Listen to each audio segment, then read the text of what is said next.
All right, everyone, we'll get started here in just a moment.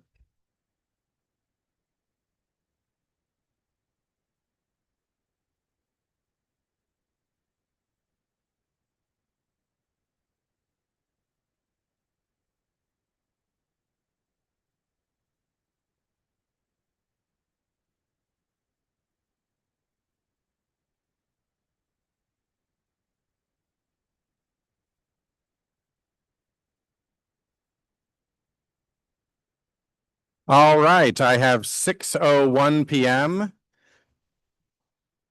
for Tuesday, May 26th. I'm going to go ahead and call our meeting to order here. All council members are present. Please quiet down and join me in the Pledge of Allegiance. I pledge allegiance to the flag of the United States of America and to the republic for which it stands, one nation, under God, indivisible, with liberty and justice for all. All right, thank you. We have some announcements and committee reports to kick us off here this evening.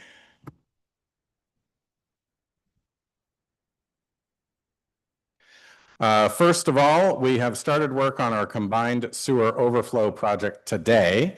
Right-of-way clearing began, which included taking down some trees that are sitting directly atop the project site. That's at 4th Street near T Avenue. The project is expected to be complete in November, and new trees will be planted when the project is complete. More information, as always, at anacorteswa.gov/projects. The 4th of July parade is coming up quickly. We want to remind everyone that registration is required for all participant groups. Go to anacorteswa.gov/4th, sign up. Please make sure that you do that prior to the event. Senior Center has a couple of activities they'd like us to highlight. First of all, there's a hearing loss consultation. It is free. Friday, May 29th, starting at 9 a.m. Registration is required, and you can find out more information about that on the Senior Center's webpage. They've also got a Veterans Hangout event, which is pretty self-explanatory. Friday, May 29th at 10 a.m., also at the Senior Center. No registration required. Kids Fishing Day is coming up May 30th at Heart Lake. Starts at 7 a.m., ages 14 and under. And the Parks Department is running that. You can find more information on their webpage. And Bark in the Park is Saturday, June 13th, 10 a.m. at Storvik Park. Council, you have some committee reports this evening. Let's start with personnel. Mayor Walter. Mr. Fantini. Do you have your notes? I don't know. Sorry, my computer just did a little mandatory restart and I don't have. We could start with Parks and Recreation, which is actually alphabetically the first one. Perfect. Those I Okay. do have. Parks and Recreation. Sorry.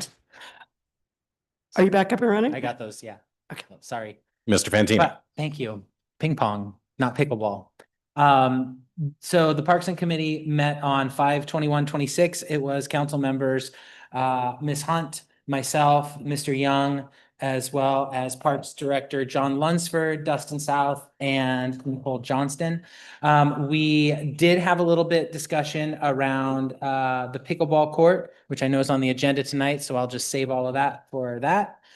We did get a report about the Skagit Council on Aging. I know we've all heard a lot about the Meals on Wheels program that's being being discontinued through the county as of July, but that is going to be picked up by the Skagit Council on Aging, and that's going to be continued service through 2026. So they do not currently have an ongoing model set yet for 2027, but they're working towards that. But we do have a solution at least to get us through to 2026. We also talked a little bit about the e-bike policy that came up that's in the parks, that is in the forest plan. We talked about, we got an update on the volunteer field grant. This is the grant to resurface some of volunteer field for lacrosse and soccer with artificial turf. So that is submitted. However, there were a record number of applicants for that grant. So we will all just cross our fingers and hope that we have some good luck there. Also, the grant that was presented for the to the Recreation Conservation Office, that's a state granting agency, that's to find and fix up the last of what is happening down at Ship Harbor. Those have also been submitted, and we hope to get updates back on that soon. And finally, the skate park restroom contract should be coming to us fairly soon. Thank you. Unless Mr. Young or Ms. Hunt had anything to add. In case you missed it, the Starbuck Park spray pad is open for the season.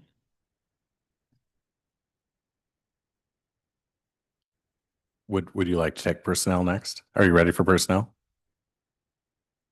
Mayor Walters. Ms. Moulton, do you have personnel? Yes, I feel the long weekend having its effect. So the Personnel Committee met Tuesday, May 19th, and it was Council Members Courier, Fantini, myself, and our HR Director, Kendall Moyle. And it was great. This is only my second Personnel Committee meeting, and every time I go, I learn so much from Ms. Moyle. And it's just been super interesting. So the recruiting update in the month of April, we hired 9 people, mostly firefighter paramedics and some seasonal maintenance positions, as well as a new legal assistant. And we had 2 exits. And we talked about the wellness events that employees take part in. So there's a July Team Step Challenge, and then there's also an L&I on-site ergonomic desk space consultation to make sure. We've all heard a lot over the last few years about sitting and standing and moving, and so there's an L&I ergonomic desk look at and chairs and stuff too, which is great. And then there's an August summer pet photo contest for staff, which apparently is a really big hit. And council members are also welcome to submit photos if they'd like. We moved on to police and fire promotional testing, and that went really well. And we learned about how intensive those tests are for both firefighter, paramedics, and police officers, and especially for police officers, as you can imagine, because they have guns, and they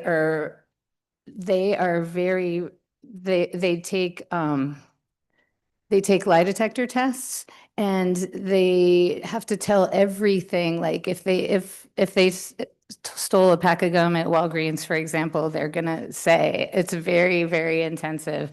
So those tests were successful. Those are completed. And then we reviewed the benefit plan offerings for staff.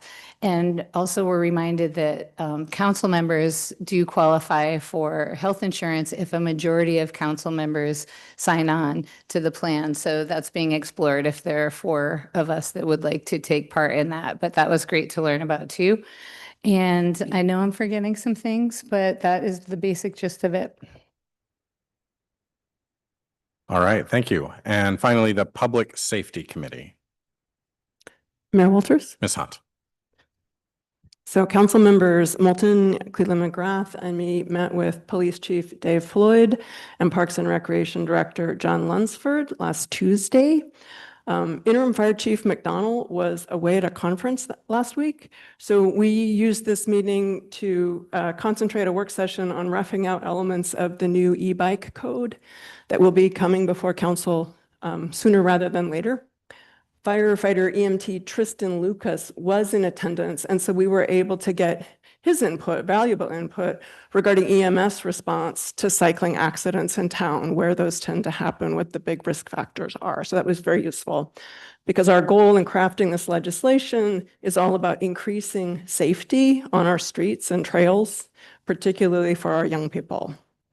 We reconvened on Friday for us a little bit of follow-up, and I understand that now Chief Floyd will be working with the legal team to turn all of our suggestions and thoughts into something resembling an ordinance that we can bring back to full council and to the public for a round of public comment. Heads up, the committee unanimously recommended a helmet requirement for everyone under 18. So if you have strong feelings about that one way or the other, be prepared to join in that conversation. That's all I have, unless anybody else wants to add. All right, thank you. Walters. Mr. Young. Thank you. I wanted to give a quick update on the Economic Development Committee. We had a meeting this morning just to follow up on the efforts that to get the letters for the FIFA tournament that's taking place. And so part of this installation out at the ferry terminal, and part of that is to create an opportunity for the 2 million people going through to recognize what we have in the Anacortes, and just some wonderful stuff that's starting to take place. And so what we did was we had a meeting just to follow up, because our goal is to get there to get it up in full display by June 1st. So part of that was to make sure that the pieces are folding together. There's so many parts to it. The port is got all the letters now, the chamber in the QR codes to make sure that it leads back to Anacortes and Magic Skagit and all the stuff that's happening here. And then even beyond that, there are Magic Skagit, which is a promotion of Skagit within itself. Chamber, of course, it was Ms. Cleveland McGrath and myself, as well as part of those ad hoc members. It was kind of a last-minute sprint. But again, the goal is to get the lettering up before the tournament start. And even though we're not sure if we're going to have much of them coming through, but it's a great way to do what we do. And so this was the partnership for tourism promotion with the FIFA Cup and Skagit Valley. So Skagit Valley Tourism Promotion Director Kristen Kels got us the letters. Anacortes Chamber of Commerce Director Jessica Kaiser was creation of an informal plaque to be displayed with the letters of Anacortes. The Port of Anacortes, Christy Sutherland, update today was that the port is waiting for just 1 or 2 more pieces, is moving forward. The Anacortes Arts Festival Director Meredith McEmore oversaw the art selection and wrapping of the letters, and with the O being the ball. It is going to be a spectacular thing. And so our hope is that of those people going to the San Juan Islands, some may choose to walk on the ferry and come back and shop downtown, eat downtown, have a cocktail of your choice downtown, and attend some events. So it was a wonderful thing. And as a byproduct to that, I want to thank my colleague over here, Ms. Moulton, for priming the pump. I had an informal brainstorming meeting on today with the CEO of Skagit Transit. And part of the reason for that is eventually the hope, or at least the idea, is that at some point Skagit Transit, minibuses would sort of trace the city commercial or go through, swing by the port, and during the summer months, pick up people that may want to just walk on the ferry from the other islands and not have to drive back and pay those additional costs. So it's a wonderful thing that's promoting everything that we are. And the initial response as we were brainstorming, and none of the details are worked out, how it's going to be funded, but just the idea of the possibility went over well, and she was ecstatic and very supportive.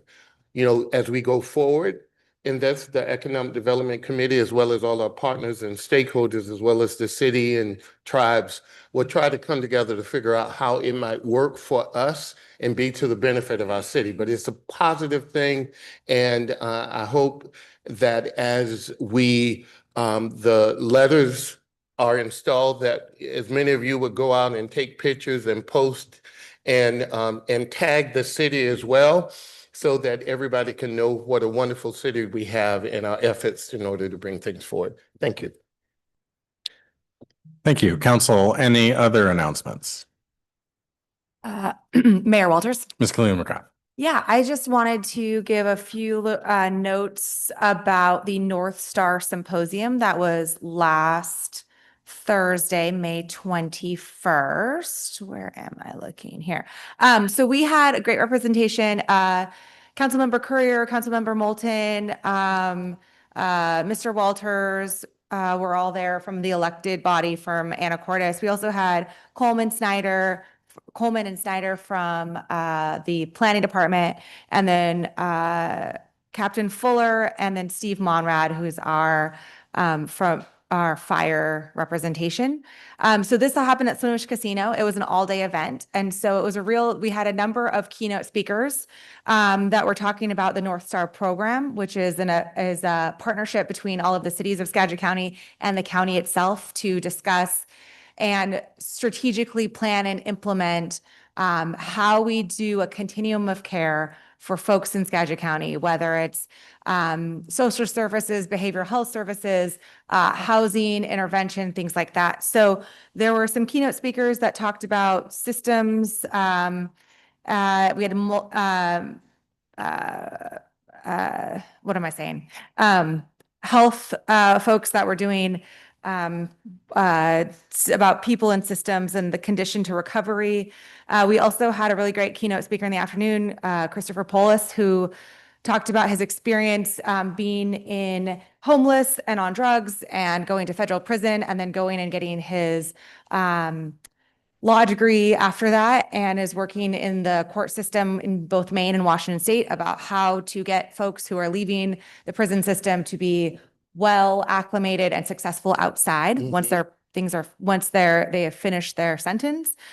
We also talked about, there were breakout sessions for folks depending upon what their interests were, whether it was community-based systems of care, behavioral health strategies, how North Star is working with both public-private partnerships and service providers, and then also a lot about housing, why we're in such a challenge and a shortage of housing in general, and then also some of the projects that Volunteers of America are working on, Digwal Each is working on, and other partnerships that are happening across the community for either rental housing, permanently affordable housing, and then also home ownership.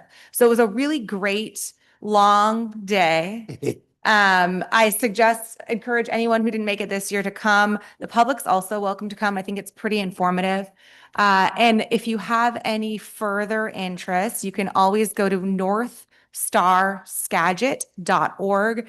And there's a lot of information about what's going on there, the speakers, some of the discussions. If you have questions, service providers, it's a pretty intricate program that the county has worked on for a number of years. And we've gotten a lot of recognition across the state about it. So something that we would all like the public to be more aware of. So yeah, take a look at it. Thank you. Council, any other announcements? Hearing none, we'll move over to item 4 on our agenda, which is appointments. You have in front of you Resolution 3218, confirming the appointment to the Planning Commission of Chad Sage. Mayor Walters, Ms. Hunt. I move to approve Resolution 3218, confirming the appointment of Chad Sage to the Planning Commission. Second. Motion and a second to approve the resolution as presented. Any discussion? Hearing none, I'll call for the vote. The motion is to approve Resolution 3218, confirming Chad Sage's appointment to the Planning Commission. All those in favor say aye. Aye. All those opposed say no. The ayes have it, and the resolution is approved. Thank you. That brings us to public comment on the agenda. I do have a number of people signed up on the sign-in sheet for public comment, all of whom signed up indicating that you want to provide comment on pickleball. We will take that on in just a moment. Is there anybody who wants to provide public comment on anything else? Yes. Come on up, come to the podium, provide us your name, the city you live in, and if it's Anacortes, your neighborhood, and you'll have 3 minutes.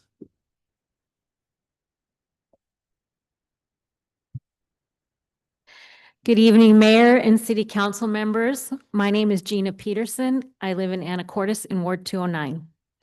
I urge the city to install rectangular rapid flashing beacon lights on 3 of the 4 crosswalks at the D Avenue and 32nd roundabout within 2 years. I live an 11-minute walk from that roundabout and use it regularly. The crosswalk on the west side of 32nd is safe. Pedestrians and drivers can see each other and drivers exit onto it safely. The crosswalks on the north, south, and east sides are the opposite. High-speed drivers focusing closely on their right-of-way create significant danger for pedestrians. Installing crossing lights there will increase citizen safety and support the city's comprehensive plan goal of safety for the most vulnerable roadway users, including pedestrians, and reducing excessive speeding and other unsafe driving choices by using roundabouts and traffic calming devices. Other roundabouts in Anacortes with traffic calming crossing lights are Oaks and Glasgow Way, 32nd and M, and Sharps Corner. While there are no crossing lights at the roundabouts on R at 30th and 22nd, there are 4 sets of crossing lights on R between Highway 20 and 22nd, frequent reminders to watch for pedestrians. This leaves 3 roundabouts with no lights, Commercial and Highway 20 Spur, where there is so little foot traffic that the crossing marks are not maintained, Tercey Park, which is so small it's more like a speed bump, and D and 32nd. The city must install rectangular, rapid flashing beacon lights at the 3 crosswalks on D and 32nd within 2 years. Doing this will not only increase citizen safety, it will support the city's goal of 0 deaths and serious injury in its transportation system. Thank you. Anyone else have a comment on anything other than pickleball? No. Okay, we'll go ahead and, Mr. Francois, would you tell me if there's anybody online who has their hand up? No. Okay, then we will move on. Our next item is the consent agenda. Oh, and just as an FYI, I've sent a message to Public Works asking them to investigate the rapid flashing beacons at D and 32nd. Our next item is the consent agenda. We have 6 items on the consent agenda. Council. Mayor Walters, Ms. Moulton. I move to approve consent agenda items 6A through F. Second. A motion and a second to approve all the items on the consent agenda. No discussion is allowed on the consent agenda. Are there any requests to remove any items?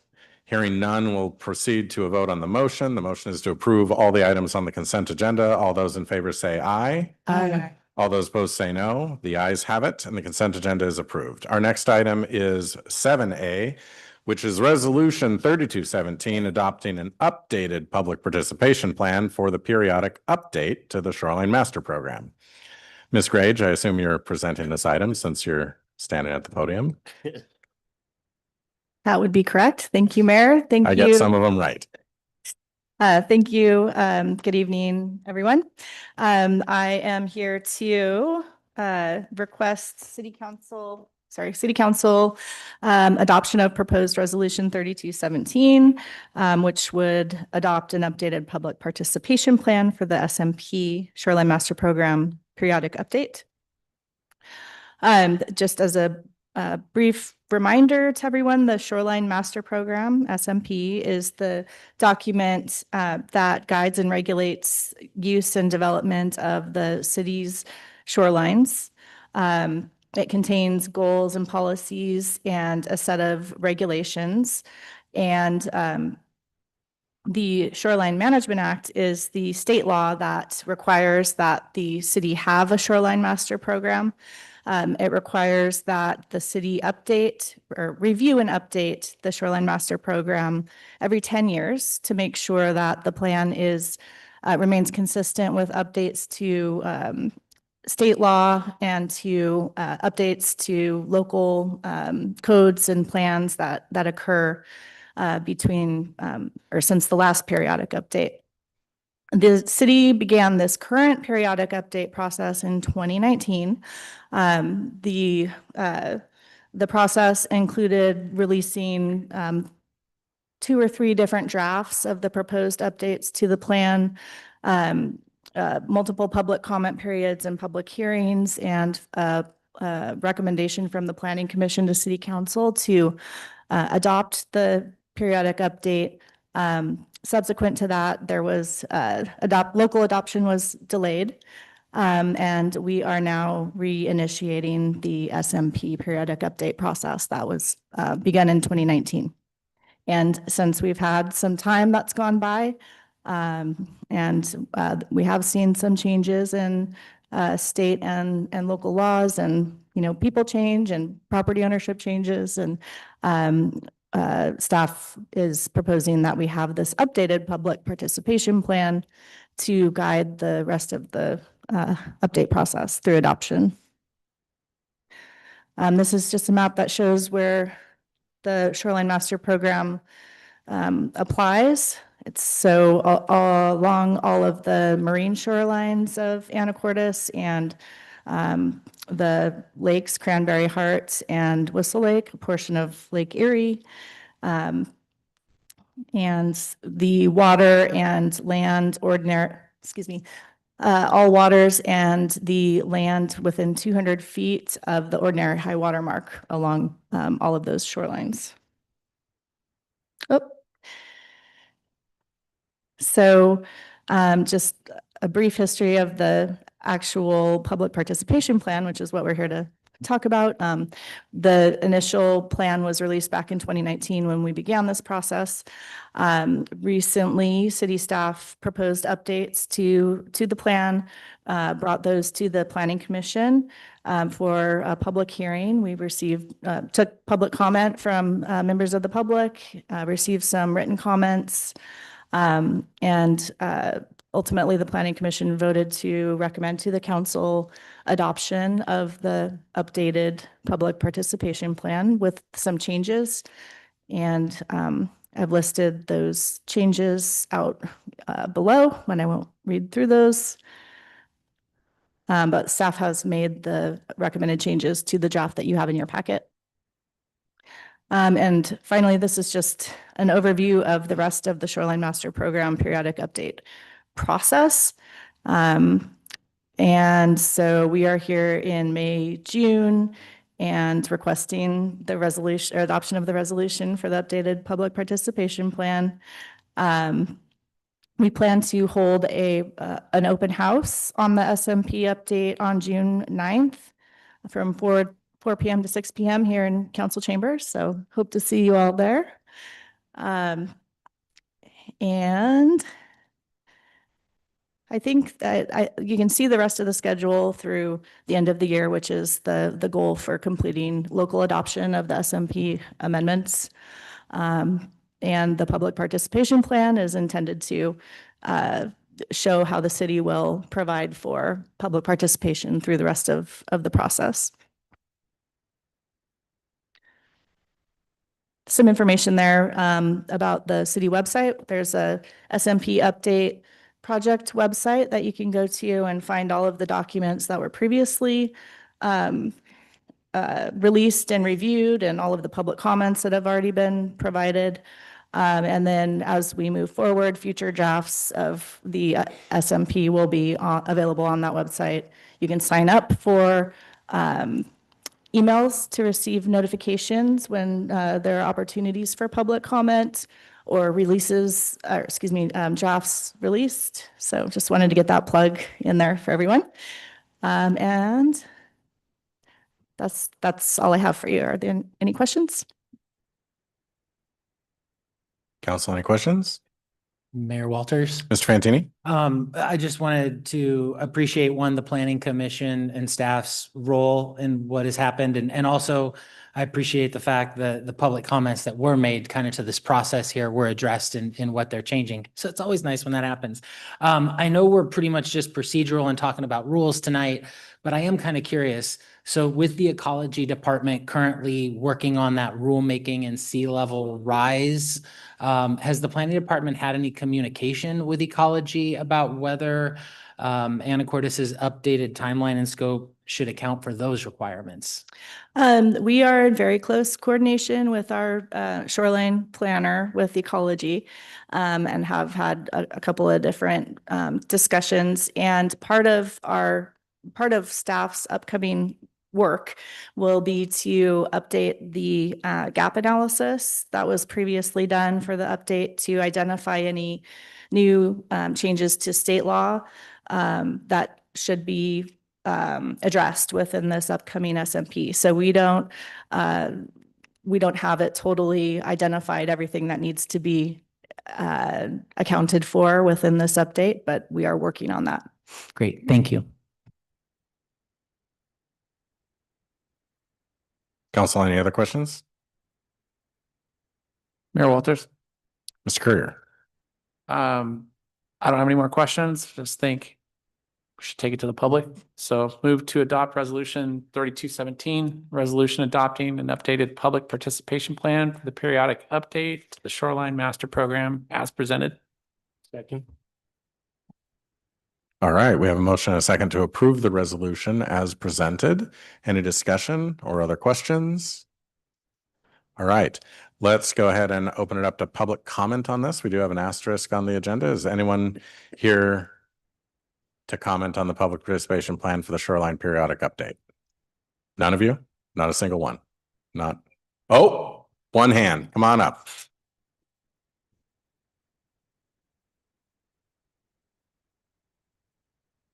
Mr. Wetcher, I think you know the rules. Give your name and the location of your residence. Since you already gave my name. Brian Wetcher, Forest Park Lane. I applaud the planning commission or the planning department from bringing this before us again. And the only thing that I would ask about is this timeline realistic with DOE, even with them being very on the spot, so to speak, with staff right now in coordination?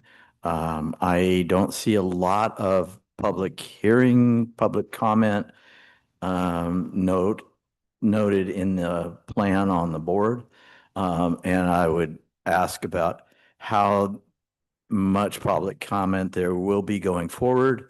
And if the planning department will also put together a kind of ladder document reviewing all the past comments and staff's comments on those comments. Thank you very much. Thank you for your comment. Anybody else? All right, Ms. Grage. I imagine we will have any number of documents on the SMP update website, including some that are already there about comments and responses to comments. Are we also obligated to update this plan again in 2028? We are obligated to update again in 2030. 2030. Okay. Yes. So we'll be back here again soon, no matter what. We will. And projected adoption of this by the end of the year is local adoption, but not ecology adoption, right? Yeah, that's correct. That would be local adoption. After local adoption, the city submits the plan to Department of Ecology, which has its own review and public comment period. And so that part will happen on their timeline and may in fact take quite a while. Yep. Okay. All right. No other comments? No comments from online? No. Okay. All right. We have a motion and a second. Do I hear any other discussion? If not, I'll call for the vote. No other discussion. The motion and the second is on approval of the resolution adopting the public participation program update, the plan update for the periodic update as presented. All those in favor say aye. All those opposed say no. The ayes have it and the resolution is approved. Thank you. Thank you. All right, our final item this evening before we go into closed session is Clear Ridge Pickleball Court. Mr. Lunsford, our Parks Director, will make a presentation. Thank you, Mayor, council members, audience members. So we had a public meeting a couple weeks ago at our Parks and Recreation Advisory Commission at the Senior Center. And it was a room not quite this full, but pretty well attended. And there were many comments and ideas. Some of those will come up tonight, and we just want to present those to you. This is a discussion item, so we're just asking for a conversation on this from you tonight. Okay, so just to orient everyone where we're talking about, the red dot is approximately where the pickleball courts are located in Clear Ridge, out by this Ports Airport facility. Zoom in a little bit, you can see the red square, see the courts in relationship to the neighborhood and the airport. The courts are part of a recreation area that was created in the plat. So in 1979, the plat was created, and this area was given to the city for recreation purposes. And just for orientation, the courts are located at the north end in the little panhandle. So chronology of the courts. So the courts, I don't know exactly when the tennis courts were created, probably in the early 80s. And then those courts were resurfaced in 2006 by the city at the cost of $33,000. They had worn a bit and probably come a little bit like cauliflower. And so they resurfaced both the tennis courts and the basketball court. And then in 2017, approximately pickleball courts were installed. So 1 tennis court was left and 4 pickleball courts were installed. And that was through a donation from the Anacortes Parks Foundation. Since that time, there have been a lot of conversations about pickleball regarding the noise and the parking, lack of a restroom, garbage, etc. So we've had conversations about that at the Parks and Recreation Advisory Commission a number of times, but most recently starting in 2024. The asterisks on this slide show that those were large meetings held either here or at the Senior Activity Center in the Great Room. So in November of 2024, we had a large meeting here to talk about pickleball. Many folks here probably attended that meeting. Then December 10th, the commission members met at the regular area in the Parks and Recreation office and had conversations about that. Again, in January, they did the same. And then out of that, some ideas came for some changes. There were subsequent meetings, as you can see. Some of those ideas were reducing hours, possible changing of parking, some acoustic block or sound baffles, sound curtains on the courts to try to address the concerns that were raised at those meetings. More meetings were held in August of 2025, another large plenary meeting like this, follow-up meeting in September, and then the most recent meeting in May. Out of one of those meetings in the spring of 2025 came a sign like this, posted on the outside of the courts to reduce the hours. Our park hours are roughly 5 a.m. to 10 p.m. We adjust some of them to 6 a.m. to 10 p.m. And then with the staff, with the commission, we reduce the hours here for pickleball play from 8 a.m. to 8 p.m. That's where they currently stand now. Also, we began installation of the sound baffles or the sound curtains. The acoustic block is the brand name, and another generous donation from the Anacortes Parks Foundation paid for that. You can see here in the picture some volunteers from pickleball community helping to install those. They were first installed in the spring of 2025. We removed them in the fall of 2025 because we hadn't braced the fence properly. We were concerned the fence would blow down, which it had the previous winter. So that reinforcement was done in winter, spring of this year, and the curtains went back up just a couple weeks ago. So they're up there now. And thanks to all the volunteers who've helped 2 times put them up and 1 time bring them down. So you received a number of public comments that came to us When we announced, we put a sign up on the court saying the Parks and Recreation Advisory Commission staff were considering reducing number of days of play. And so at that time, people started to send in comments to us. We collected them, and then they sent subsequent comments on after our meeting in early May for the Parks and Recreation Advisory Commission. And these are some of the topics, some of the highlights. You have those comments in your packets, and they were made public in the packet that was published. So these are some of the issues: noise levels for the residents, the hours of use, and the traffic that goes along with that, and the parking. The idea for use of quiet equipment, the importance of exercise to all ages, the very social nature of the sport. Many people talk about how they met many of their friends as they moved to town. Intergenerational play, that it's the only local public court in the city, and the need for data collection and surveys to give us more information to make a better informed decision. So one of the questions that came out of that, something we've looked at before and tried to ascertain ourselves, not super successfully because of our equipment and expertise, my own lacking expertise, was some noise assessments from Vancouver, BC, where organization paid for a company to come and do an acoustic survey and understand the decibel levels that were emanating from the court, with and without curtains, and for residences and in neighborhoods, various kinds throughout the city of Vancouver. That information, 2 reports are in your packet and on the website for the public. I reached out to this company to see what they would charge to do that. I gave them a shot of the area, and I identified 6 homes, and they said that would be approximately $10,000 US to do that acoustic survey. That could go up or down the number of homes you wanted to add, but that was the, forgive the pun, the ballpark figure that they gave to me. So $10,000 US. They're professional. They do this for the city of Vancouver. They're well qualified. And their survey data is up for the public to see. We looked into locking gates, automatic locking gates. We asked here, there are companies here that do that in town for some of the marinas, and that would be about $7,000 to install the closers and the battery powered. Our issue is we're not sure how well our old gates would respond. They might have to do some work on the gates themselves. It's not insurmountable, but it's probably go beyond the 7,000 is our estimate of that. The good news is it would lock, open, and close them at a set time if the hours were changed, or these hours. The downside is that staff would have to check them still, because some people might continue to play, someone might block the gates could malfunction, and so you just have staff involvement. So those are some of the issues around that subject that was raised.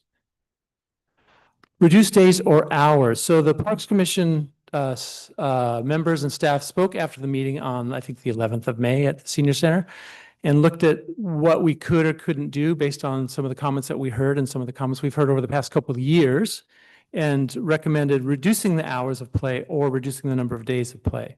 Hours of play you could do with a sign and staff going there. The most staff's experience, and some of yours might be, is that signs are sometimes viewed as suggestions. As people read a sign, they view it as a suggestion instead of a rule. So staff has found that if you really want to make it work, you would need to probably lock the gates. And so staff would need to go do that. That would be we don't have the staffing to do that. That could be made to happen. It's just a priority we'd have to set, but it would be something we're not currently prepared to staff to do. We thought we could do it midday on a couple days instead of trying to get there late at night or early in the morning. That's harder for us sometimes given our hours of work. And summers, people use the other parks in the summertime, so we're often addressing their needs in other places as well. We have, as this has been going on, we've been looking at alternate locations. So at the mayor's suggestion, I put numbers clumsily on my red dots, and I can kind of go through where those are if you don't recognize them offhand. So number 1 is on the dots here, and where my cursor is 22nd and K, where the tennis courts are. And so you remember last year we had a conversation working with the school district. Price was around $65,000 to $70,000 to resurface 2 courts and convert them to both pickleball and tennis. So the school was ready to give it. Mr. Young? Would you say that number again? Sure. The price. Between $65,000 and $70,000 to resurface two of the courts and paint on tennis lines and then underlying with pickleball. So about $65,000 to $70,000. And we had an ILA with school district prepared to go that would allow the public on those during school hours. But the school events would take priority, like practices, PE classes, etc. Number two was the community recreation area at 22nd, near 22nd, or about 24th and R, near the skate park. So on the MJB property, we're looking at building a $20 to $25 million community recreation center. Inside, we would build a gym with probably about 6 pickleball courts, and outside, about 4 pickleball courts as part of that. So that did not happen. As you know, the money was not raised, and that initiative is Indefinite hold. on indefinite hold. Thank you, Mayor. That's well done. Number 3 is Storwick Park. We had some pickleball advocates bring us the idea of putting some courts in the outfield at the east end of the field. It's an interesting idea. It's just would be limiting because we play soccer there. We have a number of community events there, Bark in the Park, Kids Are Best Fest, National Night Out, Egg Dash. Just, it would limit a green space that we use for a lot of community events. And so I wasn't prepared to go there. Number 4 is we looked at an indoor alternative. We looked at some warehouses near 30th and T. That, because of the noise issue, we thought maybe we could find a cheap place to go inside that would just address weather issues and things of that nature. We do have indoor pickleball, as you know, at Mad School. That's been going on since about 2007. And we have tried it in the basement here as well. But for some who wanted to do some indoor, that was the area we were looking at. The price was too high for what we could really think we could manage. And then finally, number 5 is down here at the bottom. That's out at Old Brook Lane at Sharps Corner. You know, the city owns some lots out there. There's some issues with leveling and things that would have to take place there. I tried to find some examples of municipalities who had recently built pickleball courts, and the nearest one I could find was the city of Arlington put out to bid for 5 courts last July, and their low bid came in at $401,000 for the 5 courts. That was just with courts and fence, no lights that I could see in the bid specs. That was on an area that was already a gravel lot and cleared, and they just added those amenities with a sidewalk. So that I thought was a good number to work from. So that was $401,000. Mr. Lunsford, do you want to talk about some of the considerations, constraints about basement of City Hall? Basement of City Hall is not unlike Mattery School. There are a lot of lines on the floor already. It's tile. It's not well upgraded from the past when it was first created, and has been that way since the 70s when I played on it. For basketball, it's a difficult surface to play on. It's not meant for that kind of recreational activity. It's just a multi-use floor that happens to have pickleball lines on it and basketball lines and such. So there's limitations. It's not as, I think, as fulfilling for the players, and it's limited space, but you know, that's what we have. So that's what we control and can offer. So, and that's all I have. I wanted to keep it tight unless you had questions, because I figured there might be 1 or 2 people wanted to speak. Okay, council, I'll go ahead and take questions now. Questions only, please. Questions only. Sure. Mayor Walters, I'm gonna make you write that 20 times on the chalkboard. please. Ms. Gillian McGrath. Just a quick question. Was there ever discussion at Whitney Elementary School, using some of that outdoor space? In the grassy area or the area that's currently under cover? Either one. Just, I was, the last time we discussed, possibly converting some of the tennis courts, around the middle school, that seemed to not be a good option just because of the high school play, and other schools not wanting to compete with additional lines on the tennis courts. So I was wondering if that had been discussed at all further with the school district, Whitney. We did not. We did not take that. It's I think at the tennis courts, I mean, the WIA doesn't restrict the use of pickleball lines on a court, so it'd be down to preference of the coaches, and that's understandable. And those courts, you know, the thing about Clearage, I think that the criticism that has come is addition to sound, it's adding all that traffic to a smaller park in a smaller neighborhood. You know, it's become what was a neighborhood park became more of a regional attraction as the sport grew.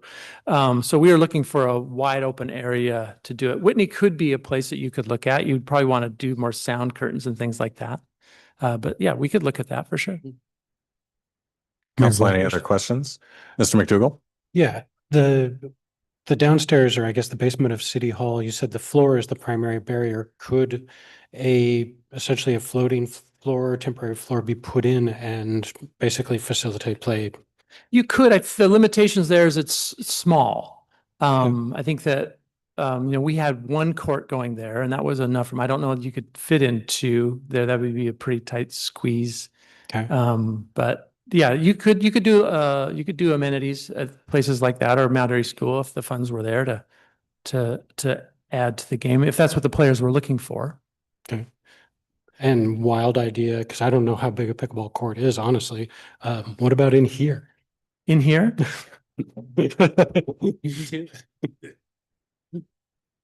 People like to play indoors in Washington State, but they also like being outside. That's, I think, when they can be outside, is my experience. They like the sunshine. But indoor, you know, that's why we're looking for some indoor options. They have indoor options over in Mount Vernon, you know, at the college. There's a nice new facility there. But local people, in my experience, the comments we received and the observations, that when it's sunny, they like to be able to go to a place that's nearby their home. They can walk to, they can drive short, they can ride their bike to, and recreate outdoors. And that's, I think, generally what they're looking for is what we've been trying to facilitate, if at all possible. Thank you. Thank you. Mel Walters? Mr. Young? You know, trying to shape this into a question at your. No, actual question, please. Okay, hello, I've got one. Just hang on a second. In the consideration of all of the locations, is part of the equation is to consider pickleball in the activity as any of the other sporting things that we do here in town, whether it's tennis, basketball, any of those other things. Because I guess the question for me is, how do we have that here and not necessarily make it a travel journey? And so I was wondering if that was part of the equation and the push to try to keep it somewhere near Fidalgo Island. Absolutely. I did good. Very nice question. Yeah. Thank you, Very Mr. good. Young. Yeah. Good. Yes, Go ahead. our goal is to keep it as centrally located as we can. Okay. The 22nd near R was, you know, a very nice spot because there's a lot of amenities there near the Thompson Trail. That was a prime location. It's just on indefinite hold, as the mayor said. That was kind of the primo spot because it was further away from residences. You could have parking, you could have facilities, and people could walk and bike there quite easily. So yeah, that's a good question. That's what we've been looking That for. answered my question. Thank you. Thank you. Mayor Walters, Mr. Fantini? I have a question. What is it that you would like, what direction would you like to walk away from here tonight? Like, what is the ask of us on council? I saw that there is a recommendation to reduce hours or to close, like, what is the ask? I think from staff and the commission is to get to hear the public comment, to take your time to digest that, and then have feedback with us as to what you see as council members would be an adequate next step. Would you like to direct us to look into more heavily alternate locations? Would you like us to proceed with the limiting of the hours there? Would you like us to, you know, what would you like us to do based on what you hear and the conversation we have afterwards? So just kind of help us being a sounding board is our goal tonight. Thank you. Depending on what you would like to do, there might be various documents, mechanisms, plans, things, research Precisely. items that we need to do. Right. So we'll have to figure Right. that out depending on your judgment. Yep. Mayor Walters? Ms. Moulton? So one of the things that's been mentioned in a couple of different places, including the reports that you sent us, was 55 decibels versus 50 decibels. That was what they were looking at up in BC. And they talked about the sound curtains. And is there a way, besides hiring a noise assessment group for an acoustic survey for $10,000, is there any reliable way to get those sound measurements somehow here without spending that kind of money? And also, do we think that 5 decibels would make that big of a difference? I think that there's a number of considerations in your question, Ms. Moulton, so thank you for asking it. So the simple answer is we could potentially find the equipment that would enhance our ability to measure it ourselves. We didn't have that equipment. We were trying to do it out there. We were getting widely disparaging sound readings in our attempts to try to understand it. We thought they were pretty good at the time, but it's just like they were widely varying from up in the 90s to down in the 40s, and just it wasn't the accuracy we were looking for. And as we've researched it, we could see that, and then we studied what they were doing in Canada. So I gave to you the kind of the gold standard, what they do in Vancouver, and that's, they're professionals. That's what they do. They know that job way better than I do. So we could look at options and bring them back to you. That'd be one thing we could do. And then I think that what in the comments you'll see for some of the homeowners, the decibel level, while it may affect the code readings, it doesn't affect their livability, right? So it could be 55 or 44, but the hours and the amount and the use has a impact on them that is, you'll hear them probably say tonight, is reduce their quality of life. So, the generosity of the Parks Foundation putting up the sound curtains, they were advertised at about 9 to 11 decibels, 10 decibels, let's say, that they would reduce the sound.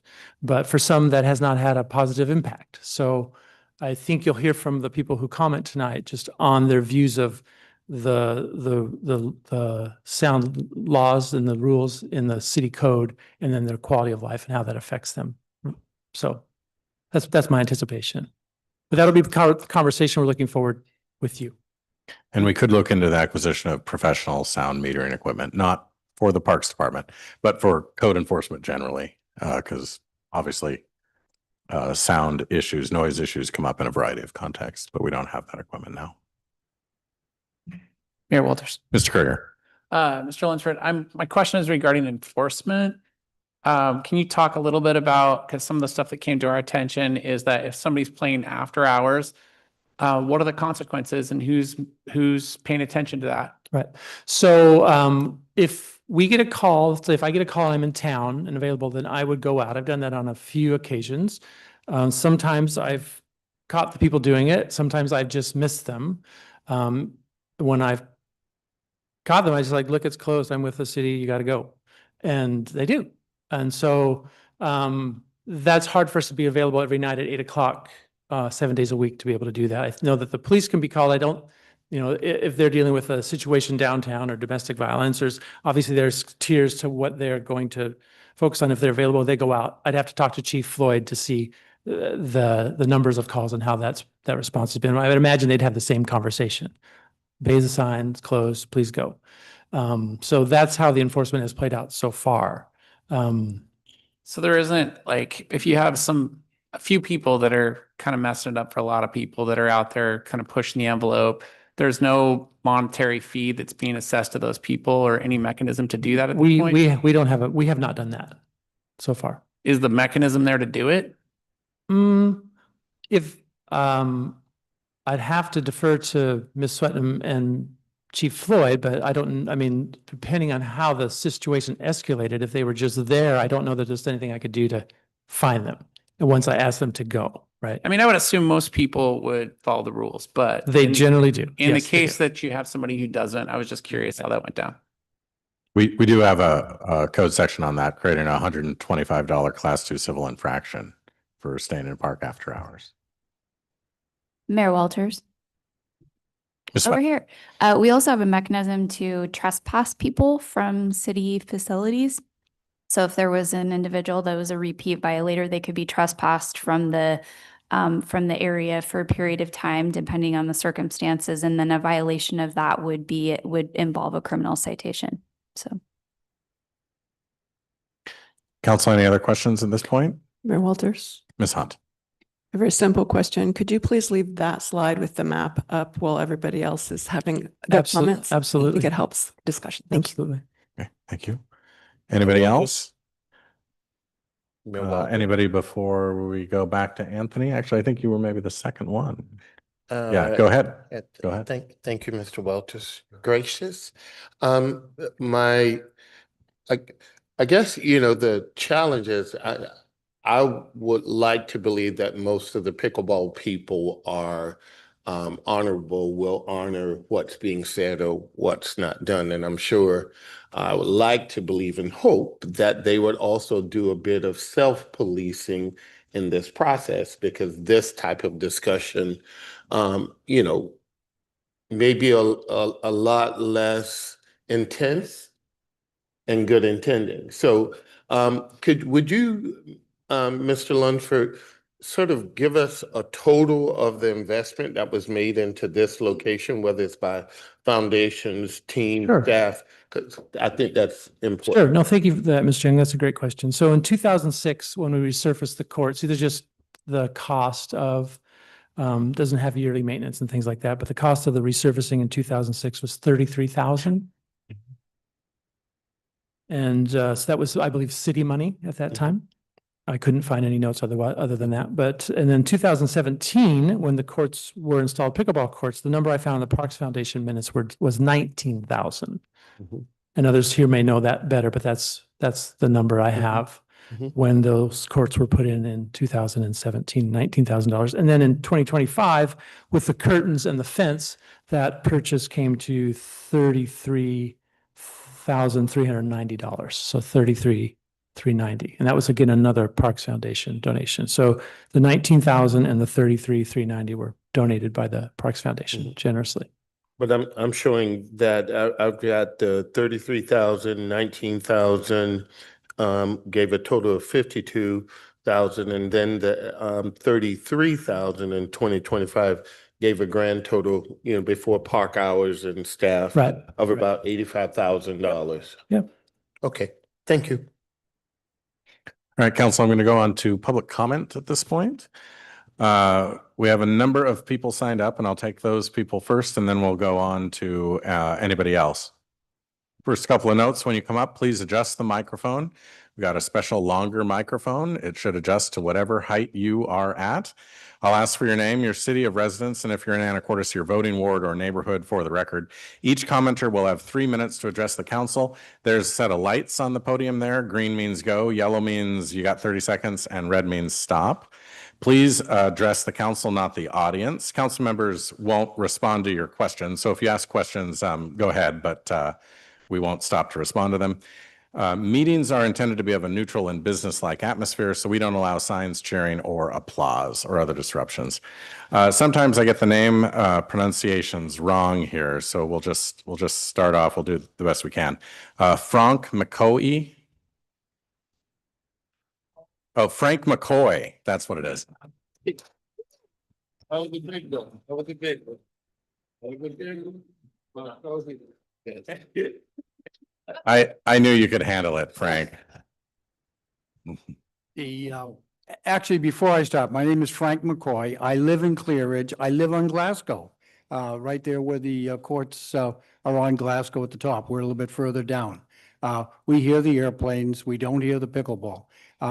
The one thing I would like to have John do before I start speaking is to come up, because it was a question that got asked at the advisory committee meeting that I found very interesting. And that is, what is the mission statement of the Parks and Recreation Department here in Anacortes? And I believe probably accepted or adopted by the city council.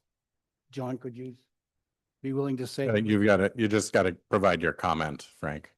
Oh, okay. The mission statement is to providing activities for all and to really encourage participation. I guess in my lifetime, I worked in Parks and Recreation for 30 years. My education was in Parks and Recreation. And the whole job we had was finding activities. They're always saying, why isn't there something for kids? Why can't you do this? Why can't you do that? We moved in the wintertime, not year round, to a place in Arizona, 55 community of 26,000 people. There's 1,700 in the pickleball club. and that's people over 55. If we put that, the same numbers as on the island, there'd be about 1,000 to 1,200 probably as pickleball players here. And to shut it down 3 days a week. And the other thing that astounded me, I guess, when I went to the meeting, we had just put up, our volunteers and the park department had just put up the sound boards that day. And yet we're talking about shutting it down 3 days a week. And when I hear also the numbers for like getting decibels, one of the complainers said she took the decibel reading there and it was loud. I have a friend I mentioned decibels to, and he worked on a highly classified ship in the ocean and he was the sound tech. He said, oh, I could take a decibel reading and get a decibel reading up there. So I think those things could be done voluntarily, not by spending $10,000 to have somebody come in and evaluate that. And does the decibels really matter if it's bothering somebody? The airport, to me, the decibels, we've had to quit playing for a period of time while the planes take off. They're so loud. So, complaining about that. When I think it was after about the first year, I did a survey of people there. One woman that lives just to the right of the courts as you go there, she was concerned about parking in front of the hydrant and wanted that painted yellow. The city painted it yellow. John's done an excellent job in getting and securing parking space out in back of where the basketball courts are out there. So the parking has really been kind of taken care of. Everybody doesn't like everything. And I know there was one gentleman who was complaining, particularly at first, about things, and he wanted trees put up. $2,200 was the estimate, and I didn't ever see the final cost, but they didn't really do anything. The sound barriers that have been put up now are from cities all over the country that put them up for urban pickleball courts. Thank So you. I guess my feeling is I'd like to see and recommend to the city council that you take some decibel readings, that you see how it is with the permanent sound barrier before you start cutting down and mandating pickleball 3 days a week. So Thank you, Mr. McCoy. anyhow, thank you. All right, next on our list is John Pope.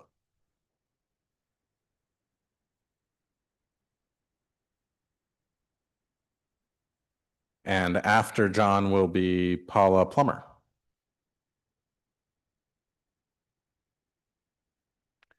Hi, I'm John Pope, 4001 Peters Lane.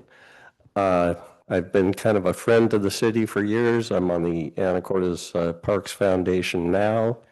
I also had the honor of working with Frank on the initial court job. The other thing I had the honor to do was work with,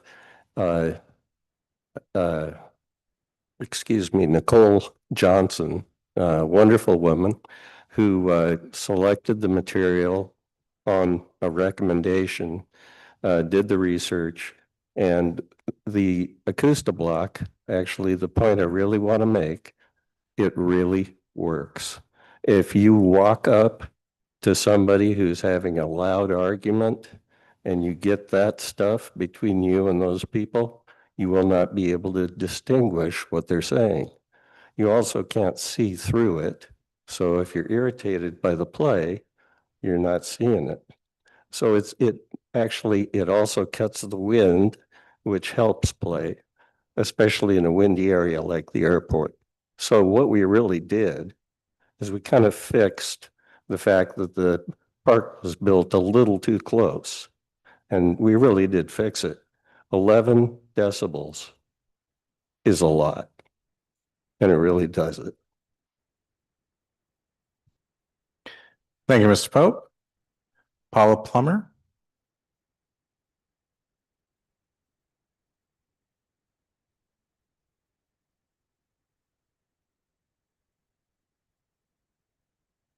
Hello, good evening. Paula Plummer, 3918 M Avenue. I live up by Mount Airy School. Thank you for the opportunity to comment. I submitted a written comment yesterday. I don't know if it made it to the packet, but I did read the entire packet before I submitted my comment. My concern is that limiting the use of public land is outrageous.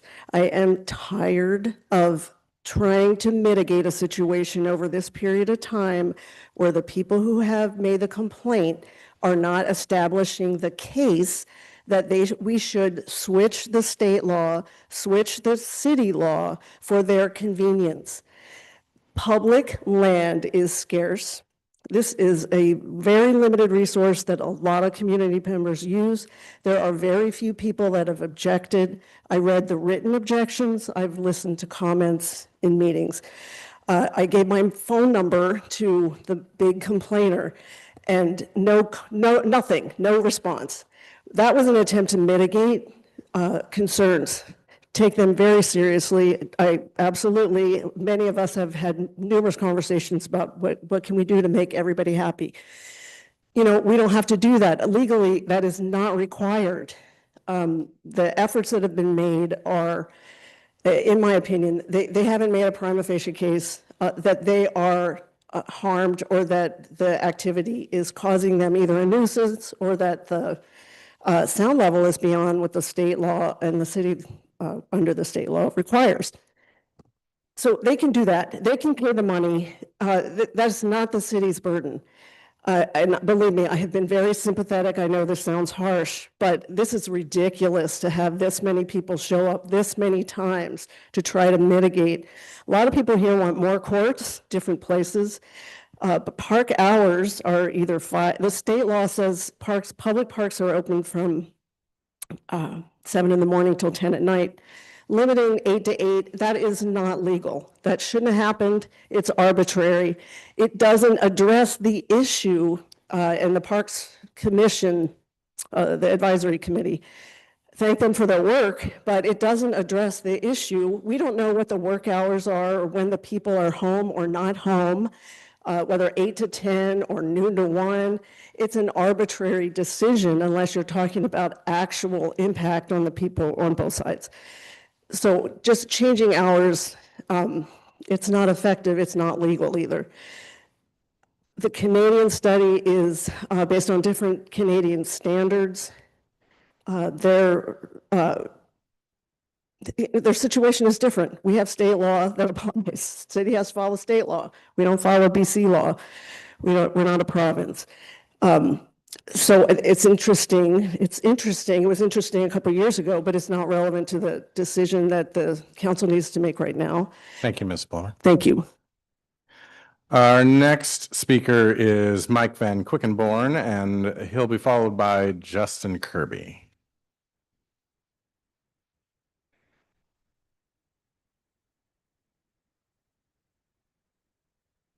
Yes, my name is Mike Van Quickenborn. I live up on Hillcrest Drive. Can I cede my time to Paula? No, I'm just kidding. I'm kidding.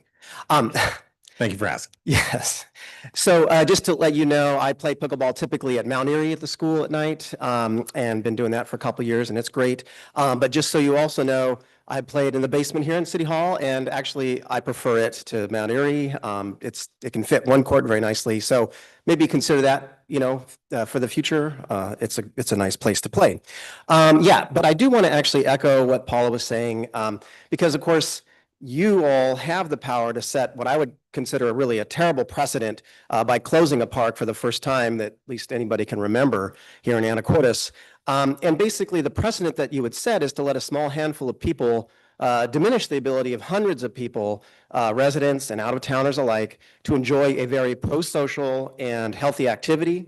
Just to kind of put this in a different context or example, a lot of people live along our avenue.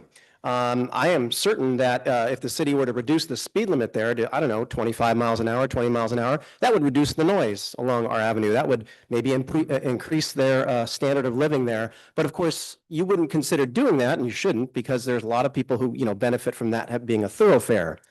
Likewise, San Juan Passage, that development there, where you go down through to get to the Guaymas Channel Trail cul-de-sac, those developers actually spent the money to put in a pickleball court. So apparently it's a nice thing to have in a neighborhood. But beyond that, I can imagine that the people who live in that neighborhood don't like the just constant stream of traffic down to that cul-de-sac to access the Guaymas Channel Trail, I mean, all day long, every day, I could imagine that there might be a few, squeaky wheels who might complain if they hear that the city's open to closing public access to public property over a few complaints. And maybe they're going to come to you and say, hey, let's close the Guaymas Channel Trail for a few days a week so we can have less traffic in our neighborhood. I don't think you would do that because I think that would be absurd, of course, but it points to the fact that you as a city ought to be recognizing in your packet the overwhelming voice in favor of preserving pickleball in this town. So I just wanted to add that. So I encourage you to make sure you take a good look at that packet because there were a lot of powerful arguments in there. And it really speaks to the fact that there are hundreds of people who benefit from those courts, and to close them would really be a shame. Thank you. Thank you. Next, Justin Kirby, followed by Junko Gross.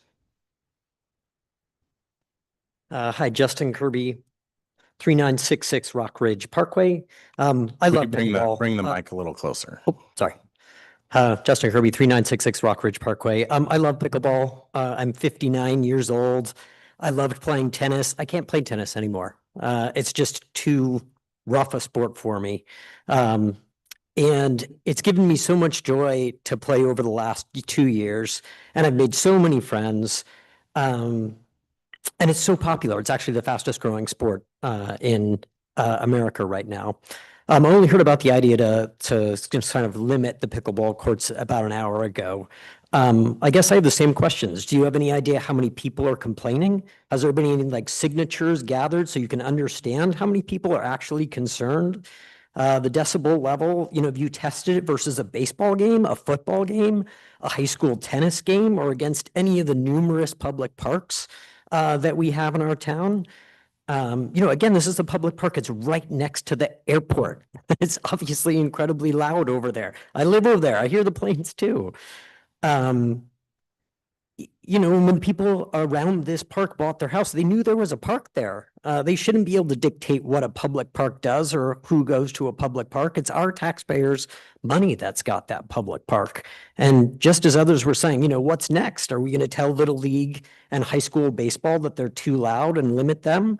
There are houses all along our baseball fields, all around our fields. Should we turn off the lights because they're too bright? Should we say no announcers anymore? Tell the junior high and high school football that they're too loud? Tell the skate park they're too loud and limit them? It just makes no sense that we're taking away a rejuvenating, popular pastime without a lot of data.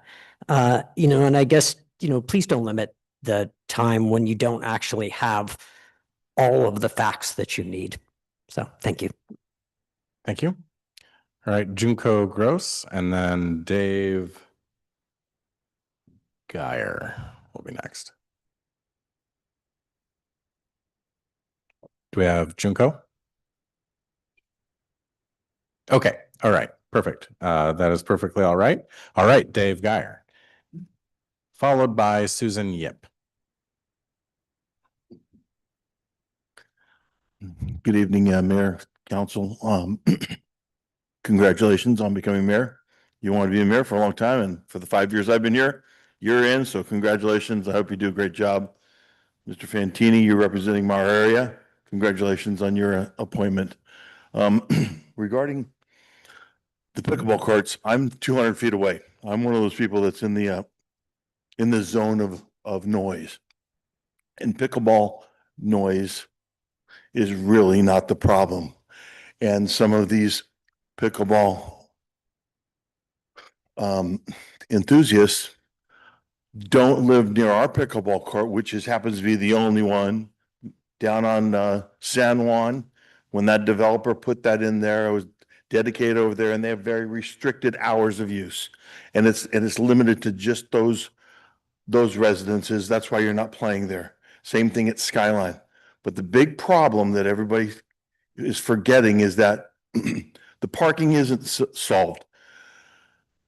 And now that we have our beautiful long days, people come to the park area which was originally back in the late 70s when that was developed, it was just a neighborhood park. It's not a Washington State park. It's a neighborhood park that was a basketball court and a tennis court, which has now been translated into pickleball and basketball and tennis.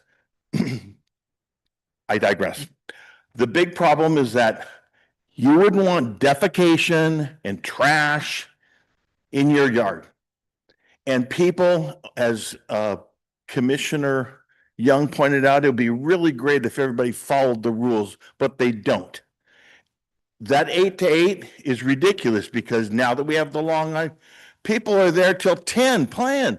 And so it would be nice if the police came out, but it's not that. And there's no I guess if people followed the rules, that would be great.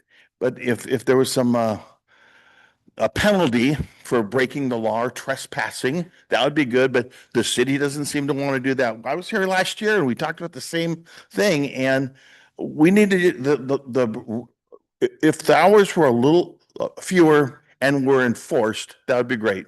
If the Park and Rec doesn't have the staff to go there at whatever the time is to unlock the lock and put the lock back on, I would be happy. I'm already a volunteer for the police department of our beautiful city, and I would be, for a small stipend, happy to be your gatekeeper, and I will lock it and unlock it every day, and that would really probably keep the problem.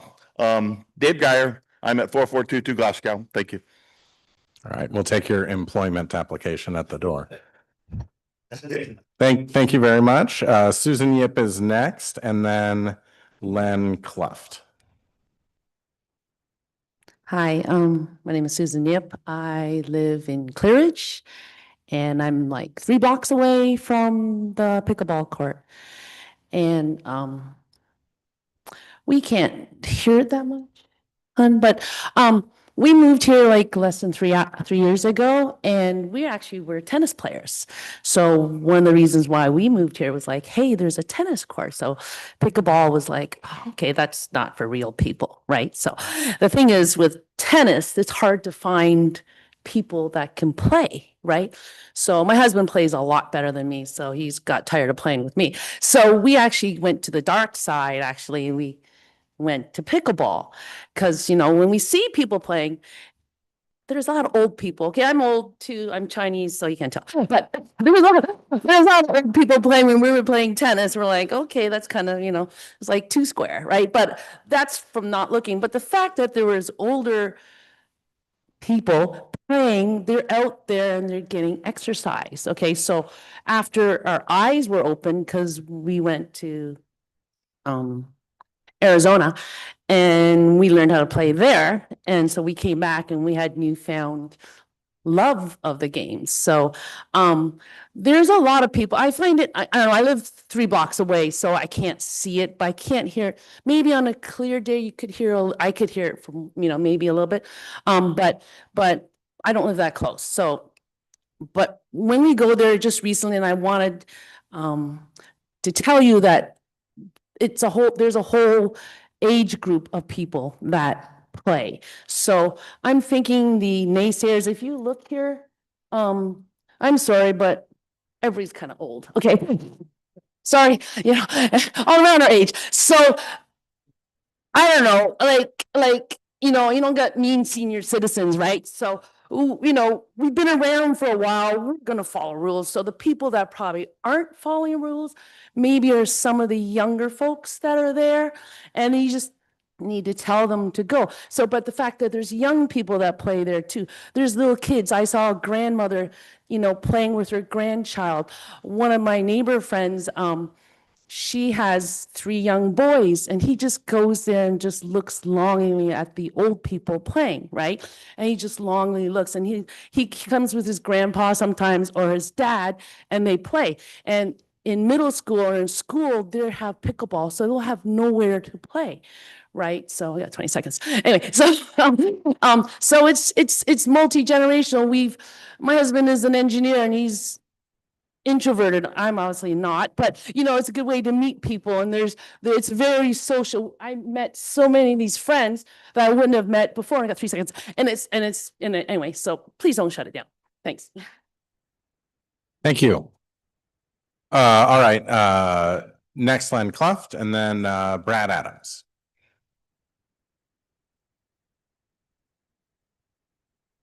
I'm going to test out the limits of your microphone here. You mentioned it goes pretty high. This is pretty good. Len Cluff, I live in Clearidge, 4211 Glasgow Way. I met Dave just this weekend when we got together. I didn't realize where he lived. I didn't realize he was right across from pickleball courts. And I didn't realize I'm a huge rule follower. So if it says 8 to 8, I'm going to play not past 8 o'clock. And if that's a problem, and I trust you that it is, then we should do something about that. I mean, if that sounded like that was your primary concern even more than the noise is, then we should absolutely do something about that. If the kids are listening to radios there, we should have something on the signs that says, you know, no radios or something like that. I guess what concerns me about the solution that's being offered right now is it lacks creativity. It seems like sort of a lazy way to solve the problem. We have a noise problem. Well, why don't we just shut down what's causing the noise? But there isn't another place to play in Anacortes other than the Mount Airy courts. And those are only open Monday, Wednesday, and Friday from 7 to 9. And I've played there 50 times. I'm really grateful to have it when it's raining. But on a sunny day, you want to be outside. You want to play on a court that only has one set of lines. So I'm really adamantly against closing it. But, you know, we moved here 6 years ago. Let's check my time here. We moved here 6 years ago, and it's hard to meet people. You know, I joined Kiwanis. That helped a lot. I met a lot of great people through Kiwanis. But most of the people that I've met, most of the friendships that I have now in Anacortes actually came through pickleball, and that's no lie. It's a community. You're playing, you're rotating. You've got people. Adrian's great at this. He'll have a round table going or a round robin going. It's very competitive, but you'll have young people playing with old people. We've got people in their 80s playing with people who are in their teens. It's the only sport like that in the city. It's the only place where people get around together like that in the city and have fun and get to know one another and break barriers. And I really hope that we consider that when we look at solutions. I'm for all these different places. Any one of these places I'd be willing to drive to. I currently occasionally go to Mount Vernon, but we shouldn't have to go to Mount Vernon to play. And I appreciate Councilman Young's comment earlier about trying to keep people in town and the bus services and trying to get people to spend their money here. Well, I can tell you, if I'm driving out to Mount Vernon to play pickleball, I'm going to get dinner in Mount Vernon. I'm going to go to the Costco. I'm going to go to the other grocery stores there. I'm going to spend my money over there because that's where I am at that time. And people are doing that here. I've played a number of times with people who came on the ferry and went on to Playtime Scheduler, found the Clearidge courts. And I know that even exacerbates the problem because then even more people are playing here. But those people are spending time in Anacortes. And hopefully after they play pickleball, they'll go to one of the bars or they'll go to one of the restaurants or they'll spend some time and get to know our city. Maybe they'll move here. But we've got to keep those amenities. So thanks for your time. Thanks for all you're doing. Thank you. Next up is Brad Adams, followed by John Beal. And then that will conclude the list and we'll take hands from the audience. Mr. Adams. Hello, everyone. My name is Brad Adams. I live on the Ward 2 side of 30th Street. I'm also a member of the Parks and Recreation Advisory Committee, although my comments tonight are my own and not intended to represent that committee. I have a strong appreciation for the neighborhood, the park users, the Parks Foundation, and the Parks and Recreation Department for their valuable insights and contributions as we all look toward identifying solutions to this issue. I'm here to make a case for a fair and balanced approach to pickleball use at Clearidge Park. This is a small neighborhood park, and the current level of play has grown far beyond what the surrounding homes can reasonably absorb. The general noise, the popping sound of the paddle as it hits the ball, the traffic and the daily activity, these are all issues that have become a real burden for the people living closest to the courts. At the same time, pickleball is a valued community activity, and players deserve a place to play, and neighbors deserve a peaceful use of their homes. This isn't about choosing one group over another. It's about creating a solution that respects both the neighborhood and the park users. I'm suggesting that the city council consider supporting a solution of reducing hours of play, as well as closing the courts up to 3 days a week. This will give nearby neighbors a predictable period of quiet while still supporting meaningful access for players. Other cities have adopted similar measures as a way to keep neighborhoods and parks welcoming for everyone. I'm also in favor of the process of identifying more suitable sites. Places with better buffers, more parking, and an infrastructure that can support the sport's growth. This has become a contentious issue, but it really doesn't need to be. Please consider that Clearridge Park is a neighborhood park and was never designed or intended to be a high-use sports facility. The impacts for the families living right next to the courts are real. A little understanding and flexibility will go a long way toward finding a solution that works for everyone. This is about fairness, balance, and planning for the future so that both the neighbors and the players can enjoy our parks with minimized conflict. Thank you. Thank you, Mr. Adams. Mr. John Beal.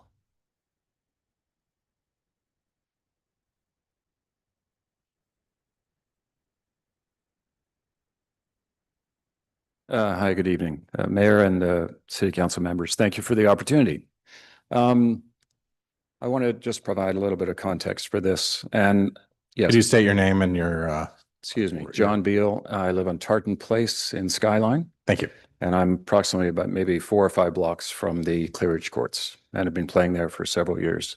A number of people have noted that one of the benefits of this beyond the obvious exercise is the social element of it. My wife and I have also met numerous people through this behavior, if you can call it that, if it's not a sport.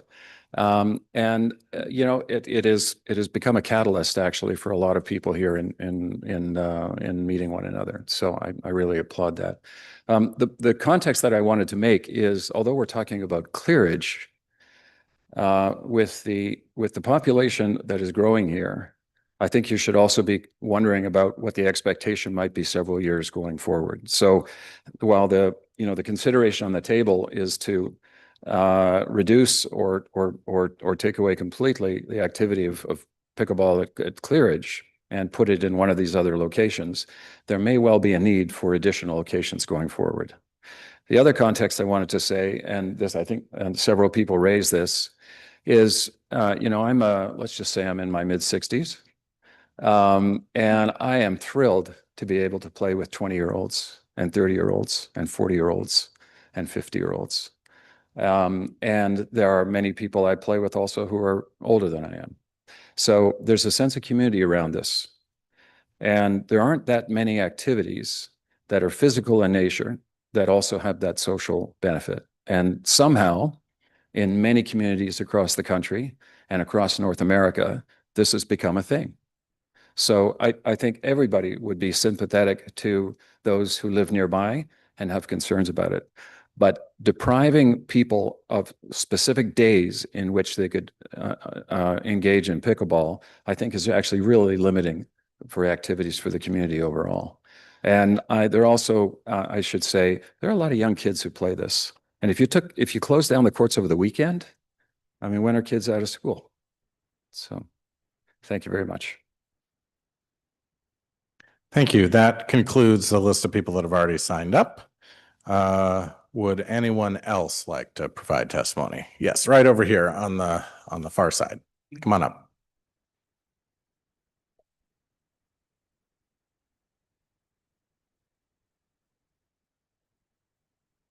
Hi, my name's Dolores Centinella, and I live with probably 100 feet from the courts.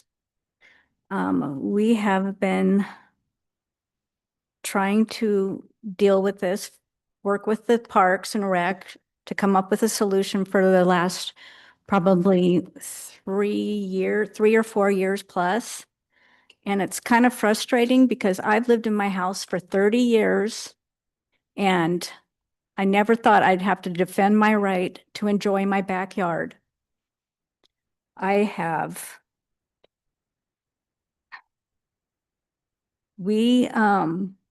Players are playing between 2 to 4 hours at a time. And if I may, I'll play a short little short video of what it sounds like in my backyard, right out my front door or right out my back door.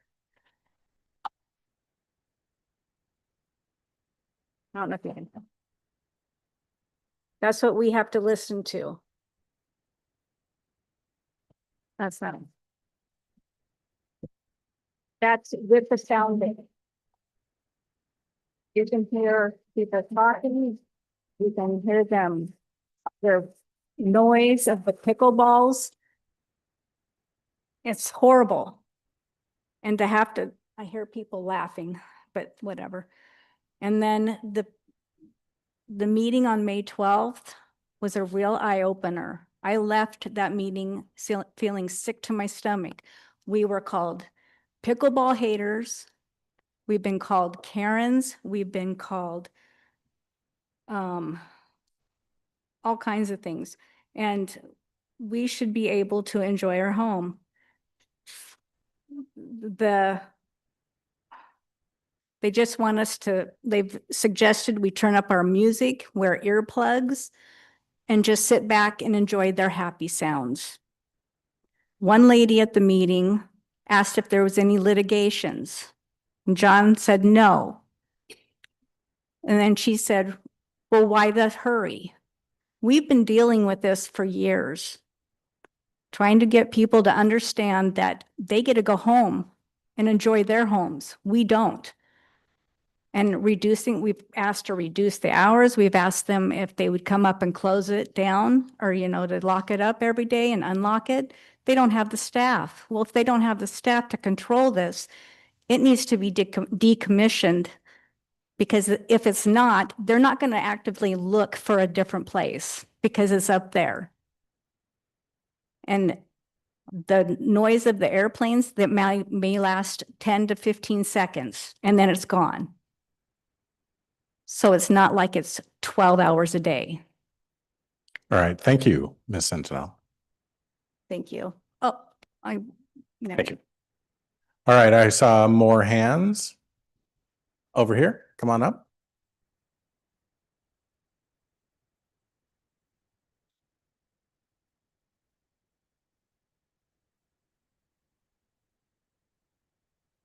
Hello, my name is Lori Scarota. I live on Anaco Beach Place, and I don't know what ward I'm in. Am I in 3? I'm in 3. Thank you. Thank you for taking us and talking about this. I wish we didn't have to have this conversation. I guess part of me is that I'm just, it's frustrating. It's frustrating. I am fairly new to the sport, coming back after a broken clavicle, which I broke on the pickleball court, but I'm right back into it. I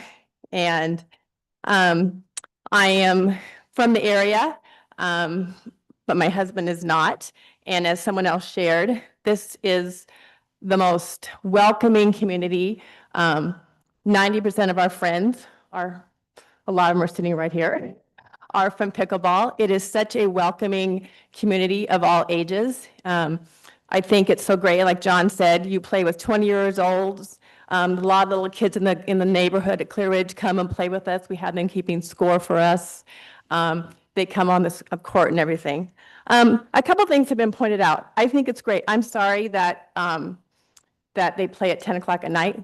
That is we're creating a solution to a problem by closing the courts that is overdone. We need to enforce that. We need to enforce that.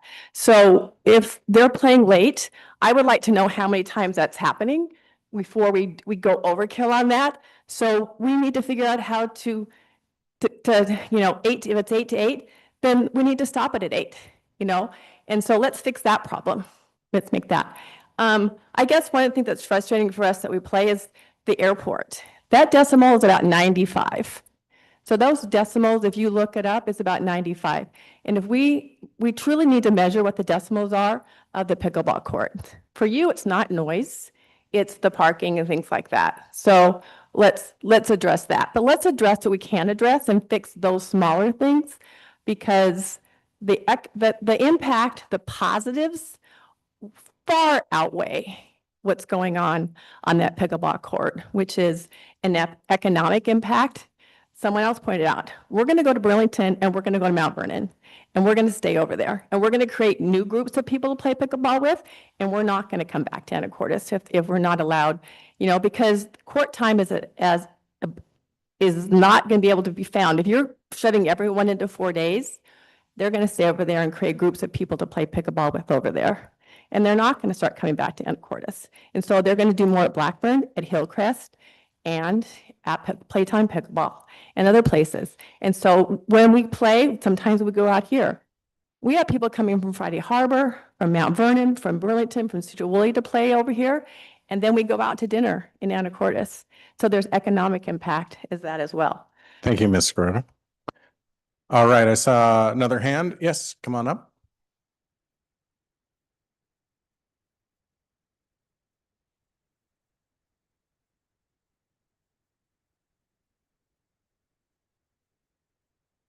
Hello, my name's Ed Scarota. I'm with Laurie. We're at item. Anaco Beach, place, Ward 3. I'm new to the area. All the things everyone has shared before, including concerns about noise or parking. Please, point at the mic or you won't get. Very sensitive to what's going on in the neighbors. I am a very active organizer in our group. There's probably about 50 people here that are my regular part of my community. We're willing to help enforce if we have to. If there's a group that gets created, if we were to organize ourselves as a pickleball association, hey, these guys aren't showing up. We want quiet. We want better use of the courts. We're willing to participate in that. Also, I'm active, and I think Adrian would share this as well, helping you find a new place, finding funding for that, organizing ourselves together, finding a way to really make this a win-win for everybody. The other thing is economically, as an organizer, I don't have any cocktail parties or offers I've made for everybody meeting at the Union Tavern, meeting at all the other places that we have in town afterwards. When I was playing in Mount Vernon, we just go over there and we visit those bars, we visit those restaurants. We have a lot of fun and do things socially. So drawing the money away from here is not something that would be as attractive, I would think, for you guys to think about. And that's something that I'm willing to participate. I know there's a few other people that are also willing to participate to try to find a new facility and so that everybody can have peaceful enjoyment. That's the bottom line for we want to participate. We want to make a difference. Okay. Thank you. Anybody? Yeah, yes, come on up.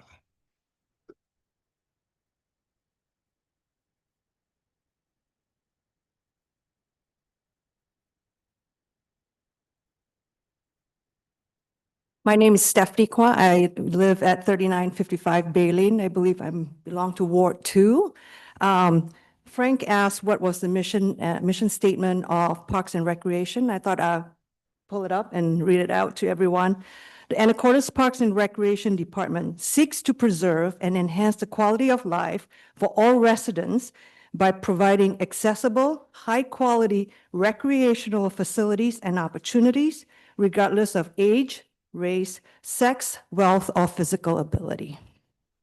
And I really do believe that the Clearish Courts does fulfill that mission statement. And I do empathize with the neighbors and with a lot of these picklers here.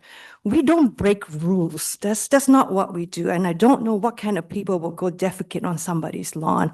And I can almost guarantee you it's not one of the picklers that I know. So we have also made concessions, right? I mean, Parks and Recreations decided to shorten the hours. I don't know the rules and the regulations behind it, but we went with it. Okay, that's fair, right? So we just play for 12 hours a day. We followed.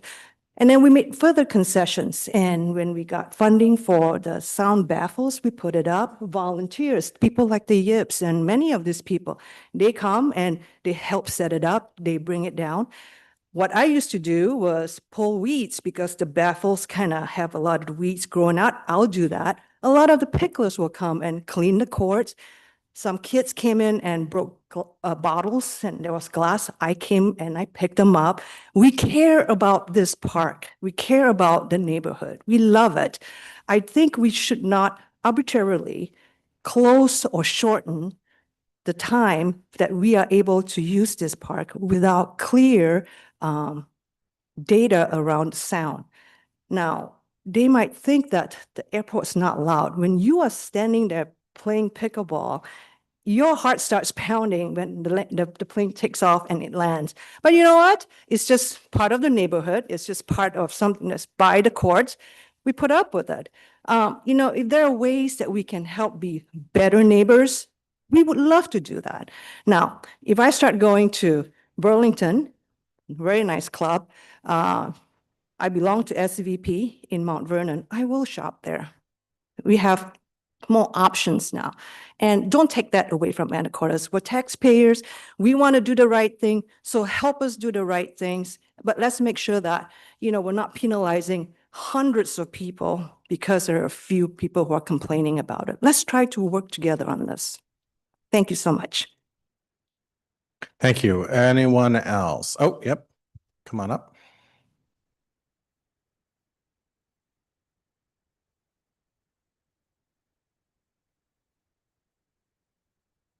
Keith Howard, 2304 Skyline Way. So I just want to share an incident that occurred one evening. We were playing pickleball, doing our thing.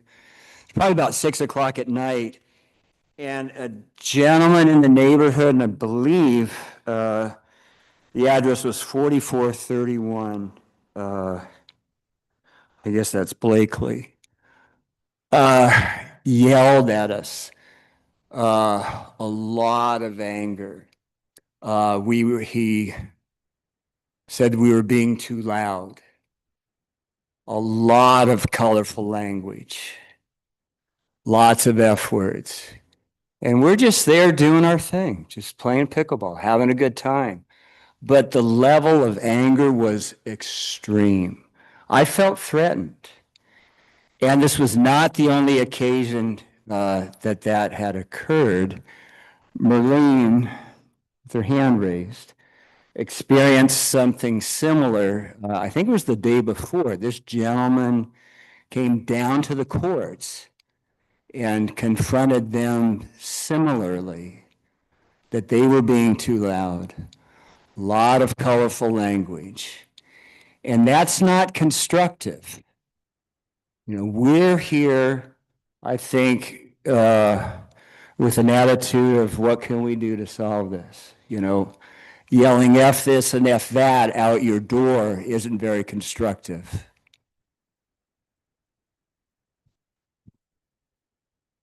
Thank you. Anybody, come on up. And then Linda Martin.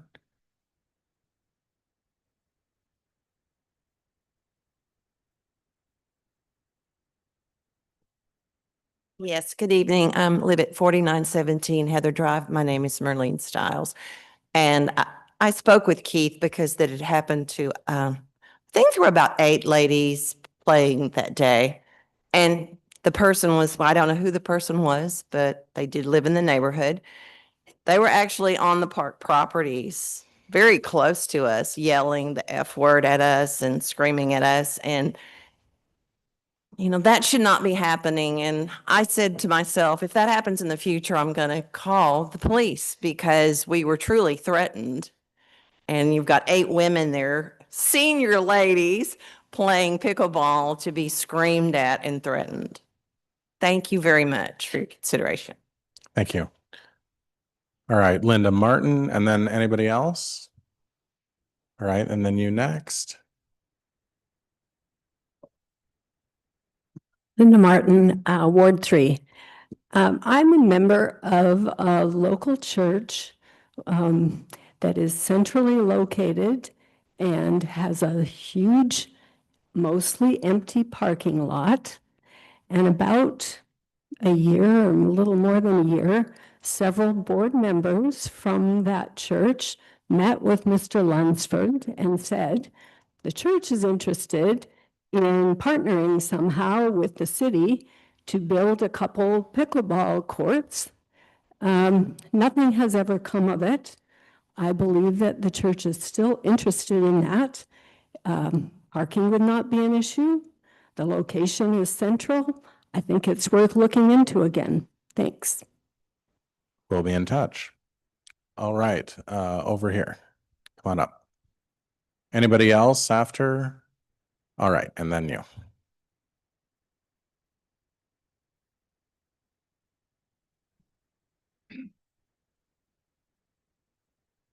Hi, I'm Debbie Amos, and I live at 8650 Turners Bay Place, which I think is actually just outside the city limits. But I have a library card I pay extra for.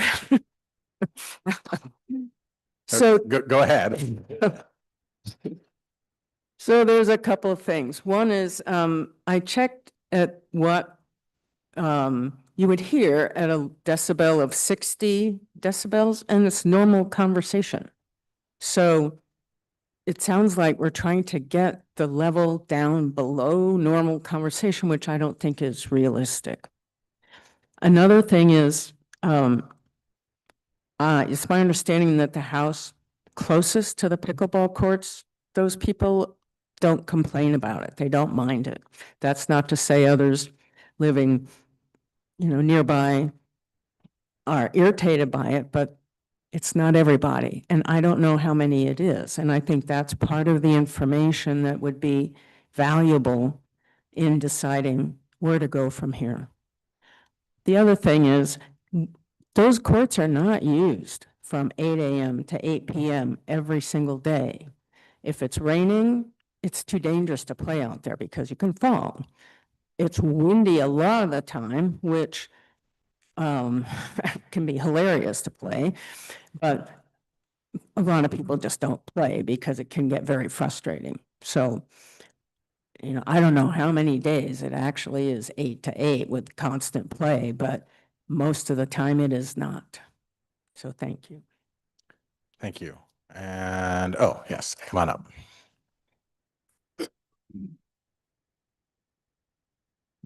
My name is Betty Ann McCoy, and I live at 4205 Glasgow Way in Clearridge. And I love pickleball. I played it for 10 years. I'm 84 years old. So 20 years from now, I hope there's a fun, wonderful activity for all of you to play with your grandchildren and all your neighbors because it's terrific. Thank you. Thank you. All right, is there anyone else? Yes, Mr. Wetcher.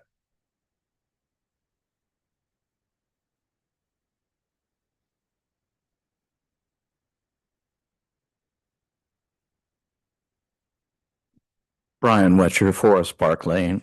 I've been around Anacortes long enough to know that the name Clear Ridge is the most accurate development name in the town, since it was a forest and they cleared the ridge.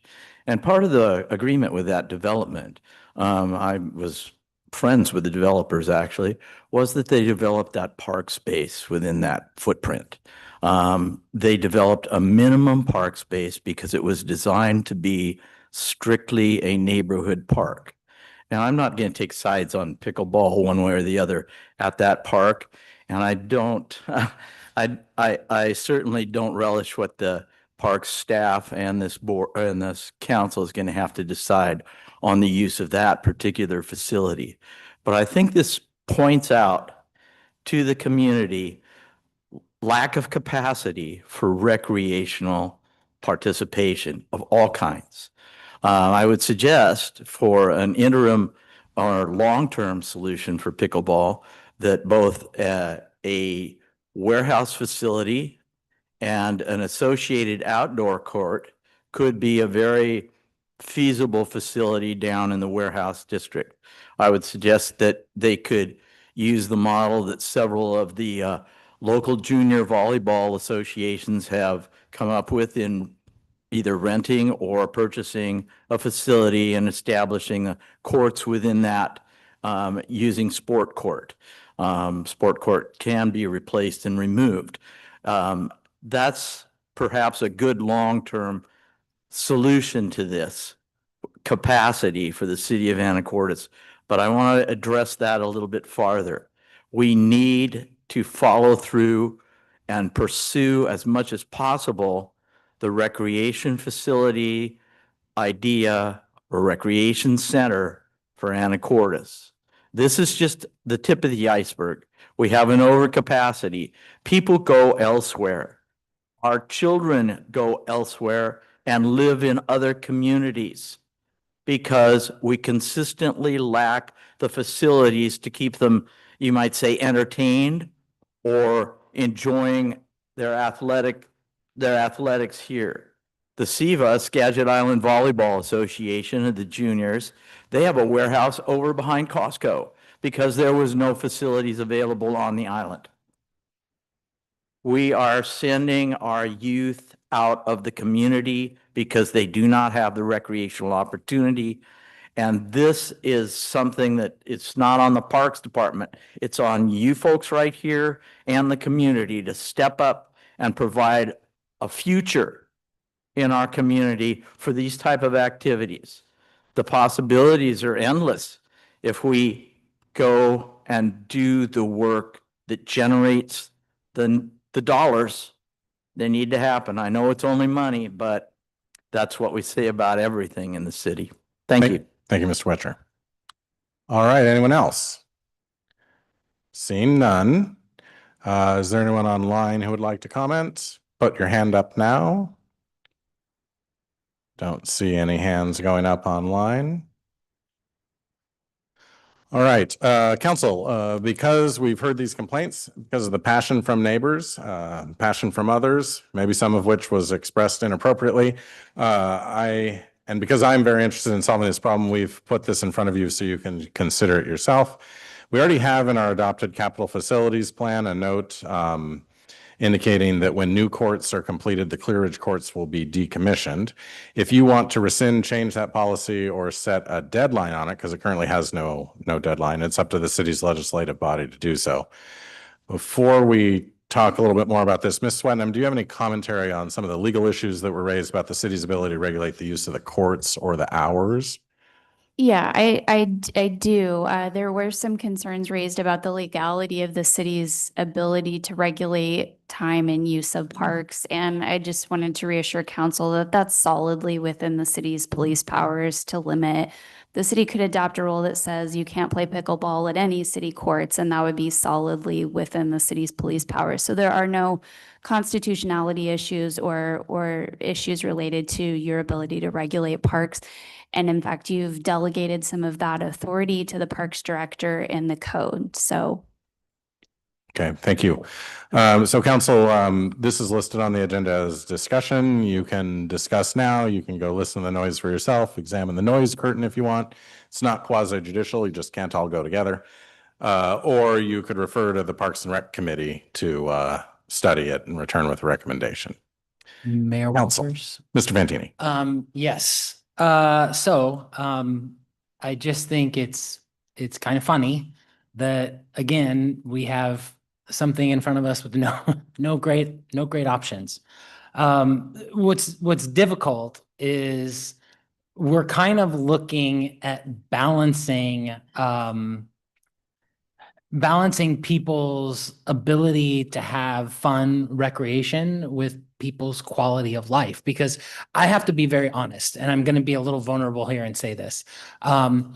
If somebody had a pickleball court outside of my home that was open from 8 to 8 every day, that would definitely be something that I think probably many of us would grade on over time. I have a couple questions though. When that park was put in, was there originally put in, not changed to pickleball? Was there like any kind of public process, or the city could just kind of do that? Did there have to be any kind of meetings about what went into that park when it was first put in? Mr. Fantini, you mean when the tennis courts and the basketball when court went it in? was very first put in before, it was brand new. I was 16 and not paying a lot of attention. It's fair. To that. The plat's not super, and Ms. Swetnam and I have tried to look through it. It's not super directive as to what exactly would happen there, other than it was set aside for what the plat said as a recreation area. We Okay. can go back and research the minutes from that time and see what was done. I was just curious. And then I guess my other question is, before it was changed to pickleball, was there any complaints prior to pickleball? I mean, every park has its complaints, so we would get, problems with garbage there and the lack of, mutt mitts for dogs and things like that. So we would address those, but I don't recall a lot of complaints around, maybe around basketball and some broken glass and things like that, but nothing of what you're seeing now with this kind of situation. Okay, and then just one more question, and thank you for indulging me. If we were to change the use of, like, let's say we were going to put pickleball courts in Storvik Park, would we have to have a public process around that? Have to, I don't know. My habit has been to try to get people to a place to talk about things before we do that, because I think it just allows people to have their say.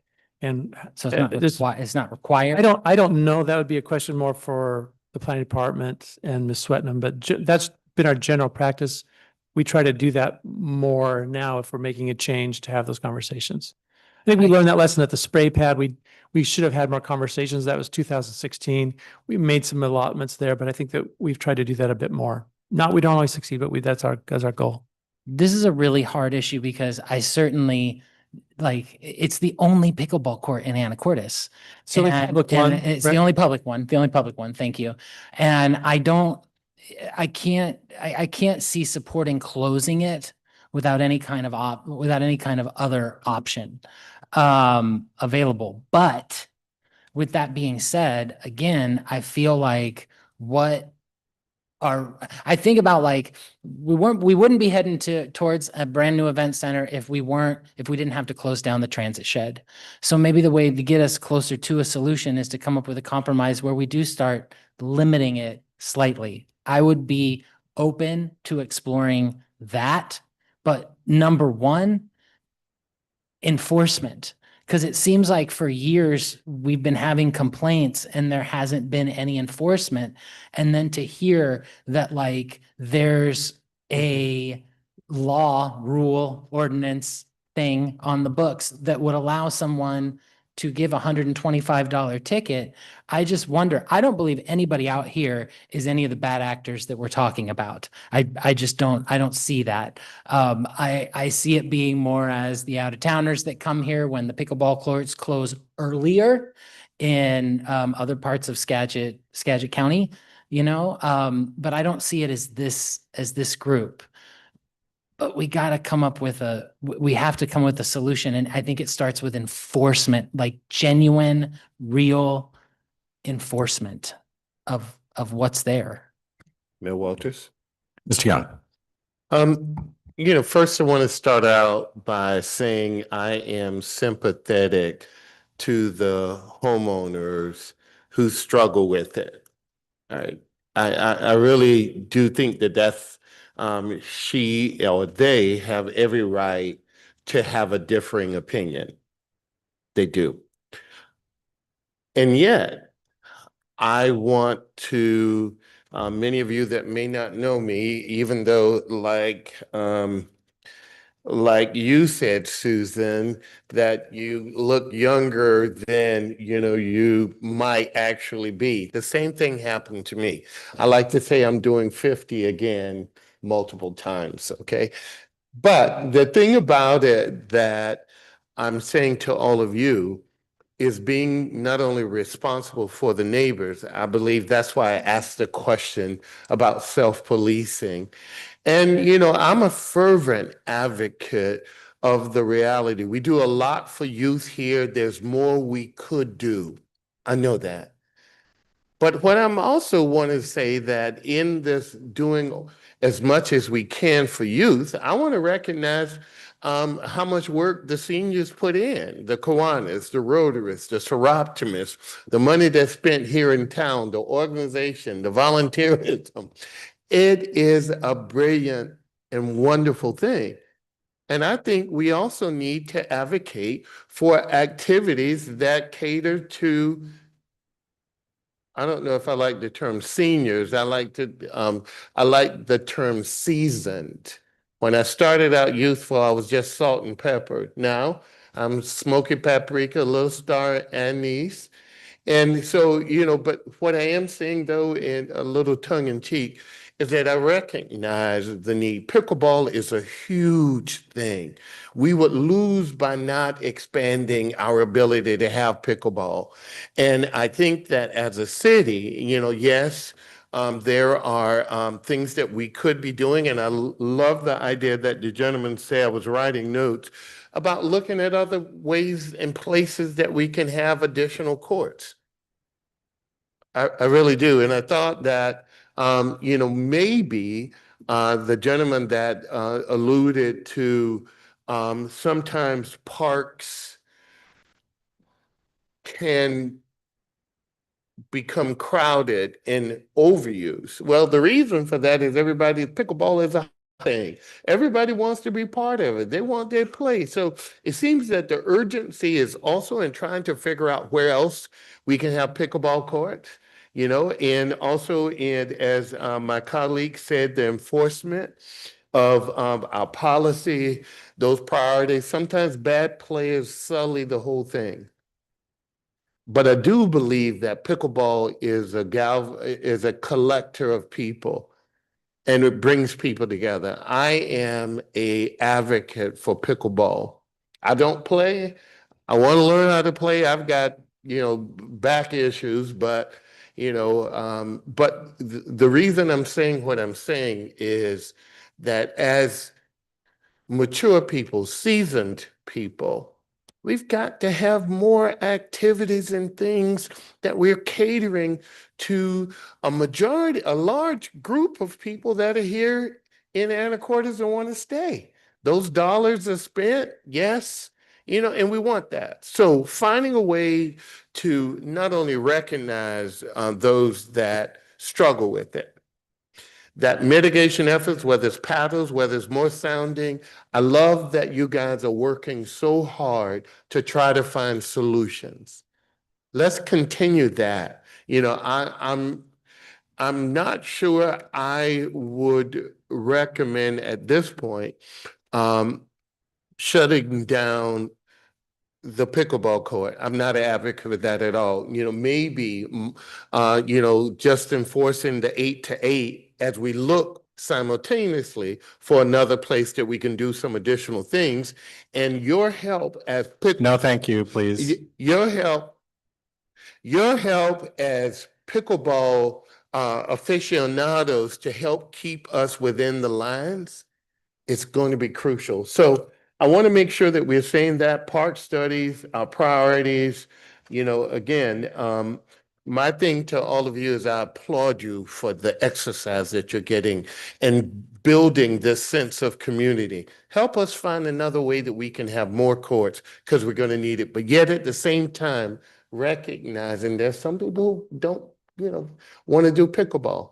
But I'm a firm advocate for those seasoned individuals finding activities, sports, and an outlet for exercise. So I applaud you for bringing that on. Thank you. Thank you, Mr. Young. Mayor Walters. Ms. Moulton. Thank you. So I appreciate all of the comments and the multi-generationality of pickleball and the sociability. As we keep hearing, those are two huge things in longevity and health and quality of life. I'm also very sympathetic to the neighbors who are listening and dealing with the outcomes of a park that was designed for a neighborhood. And it's wonderful that people want to come from Friday Harbor or Oak Harbor and Mount Vernon. This park simply was not designed for that level of usage. So we need to come up with another spot, and we need to do it soon, because whether or not the hours are reduced, which I think for the people to be able to enjoy their homes, they need to be able to go outside when it's nice too and have peaceful enjoyment of the homes that they've lived in for years. And they moved there knowing that there was an airport. But it's a lot. It's almost, it's just, I really sympathize with the neighbors also. So I am willing to discuss some kind of a reduction in hours. I also think enforcement is important, but we have to do something because this is an untenable situation and we have to do something to change it and try to ameliorate it a little bit and try to move forward and come up with another place, whether it's a pole building built in a park somewhere or on a concrete thing. People raise money for things all the time. The Parks Foundation is willing to help. They've clearly spent tens of thousands of dollars already.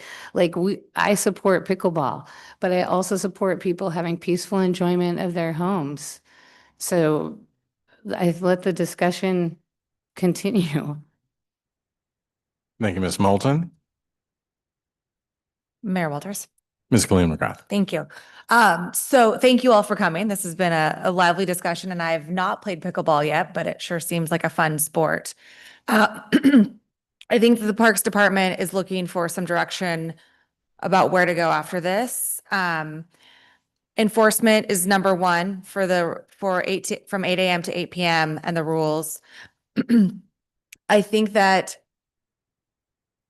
limiting it or shutting it down for 3 days doesn't make sense to me in this because of the fact that we don't know what days make sense for the neighbors. All you're going to do is add pressure on those 4 days that they're open. It just doesn't quite make sense at this point. So enforcement, what has not been discussed much, but was in a lot of our written comment, was encouraging noise reducing equipment, whether it's balls or the paddles, is that what they're called? So I think that should be, whether it's, I don't know, there was a couple of folks who talked about that they were kind of led the organization. I don't know about the technology with that, if it's detrimental, but if that is one of the items of the popping sound, please, I think that should be a further discussion. And then ultimately, it's a neighborhood park. Everyone should be able to enjoy being in their home, whether it's the sound, whether it's excessive people parking in their neighborhoods. Ultimately, it comes down to the fact that this is a very popular sport. We don't have a lot of options. We have 4 courts in Skyline. That is an HOA. We have a court in San Juan Passage. That is an HOA. We need to have more public citywide courts that are available to the community. So I think that we need to make sure that we go talk to the school district. If they've got property, talk to the churches. Thank you, Ms. Martin from the Planning Commission of bringing that to our attention. I think wherever we go, I'm sure there's going to be neighbors that are going to be concerned after hearing these challenges, but also if we can spread the pressure or ease the pressure across the communities. I mean, I'm not necessarily in favor of closing down the pickleball court when we get other pickleball courts up and running, because it's still a community neighborhood. And it sounds like there are neighbors nearby that would enjoy continuing to play at their local location. But we've got to do something. So hopefully we can partner with some nonprofits or Kiwanis or Rotary or some of you folks to be able to fundraise, because the challenge is we don't have a lot of money. I don't know if you've been here in November, December, but we keep having to do cuts. But this seems really important. I loved hearing about the fact that it's social, you're meeting people. It also is great for economic development. We're always talking about increasing sales tax. So thank you for going out to our restaurants and spending money here. I think that's a really important component. So we've got to figure out where we come up with a plan of how we can have more courts throughout the community. Thank you, Ms. Khalil McGrath. Mayor Walters. Ms. Hunt. I first just want to say how lovely it is to be on a council that when faced with something like this, doesn't punt and say, let's do a site visit. That's how we would have done it in the old days. Nothing I'm about to say is new. It's all been raised by somebody else here. But I think that pickleball, in its great popularity, has outgrown, as people have said, a neighborhood park. So whether or not we make some tweaks to where it is right now And I agree, we'll still like to be able to play pickleball there. The neighbors should have a neighborhood pickleball spot. We need to have a plan with a timeline for finding alternative locations. I think that's maybe on the city. I think we also need to have people who want to play pickleball raise a bunch of money. That's why we have a skate park, because skaters raise that money. And I think if we work together that way, we can come up with something that will be able to accommodate the increasing popularity of that sport, which is only going to grow. So I would like us to be able to, whether it's the Parks Committee or the Parks Commission, come up with some sort of timeline to give the neighbors, as Mr. Fantini said with the port facility, hey, 12 months from now, we will have a plan. It's not just going to go on forever. Thank you, Ms. Hunt.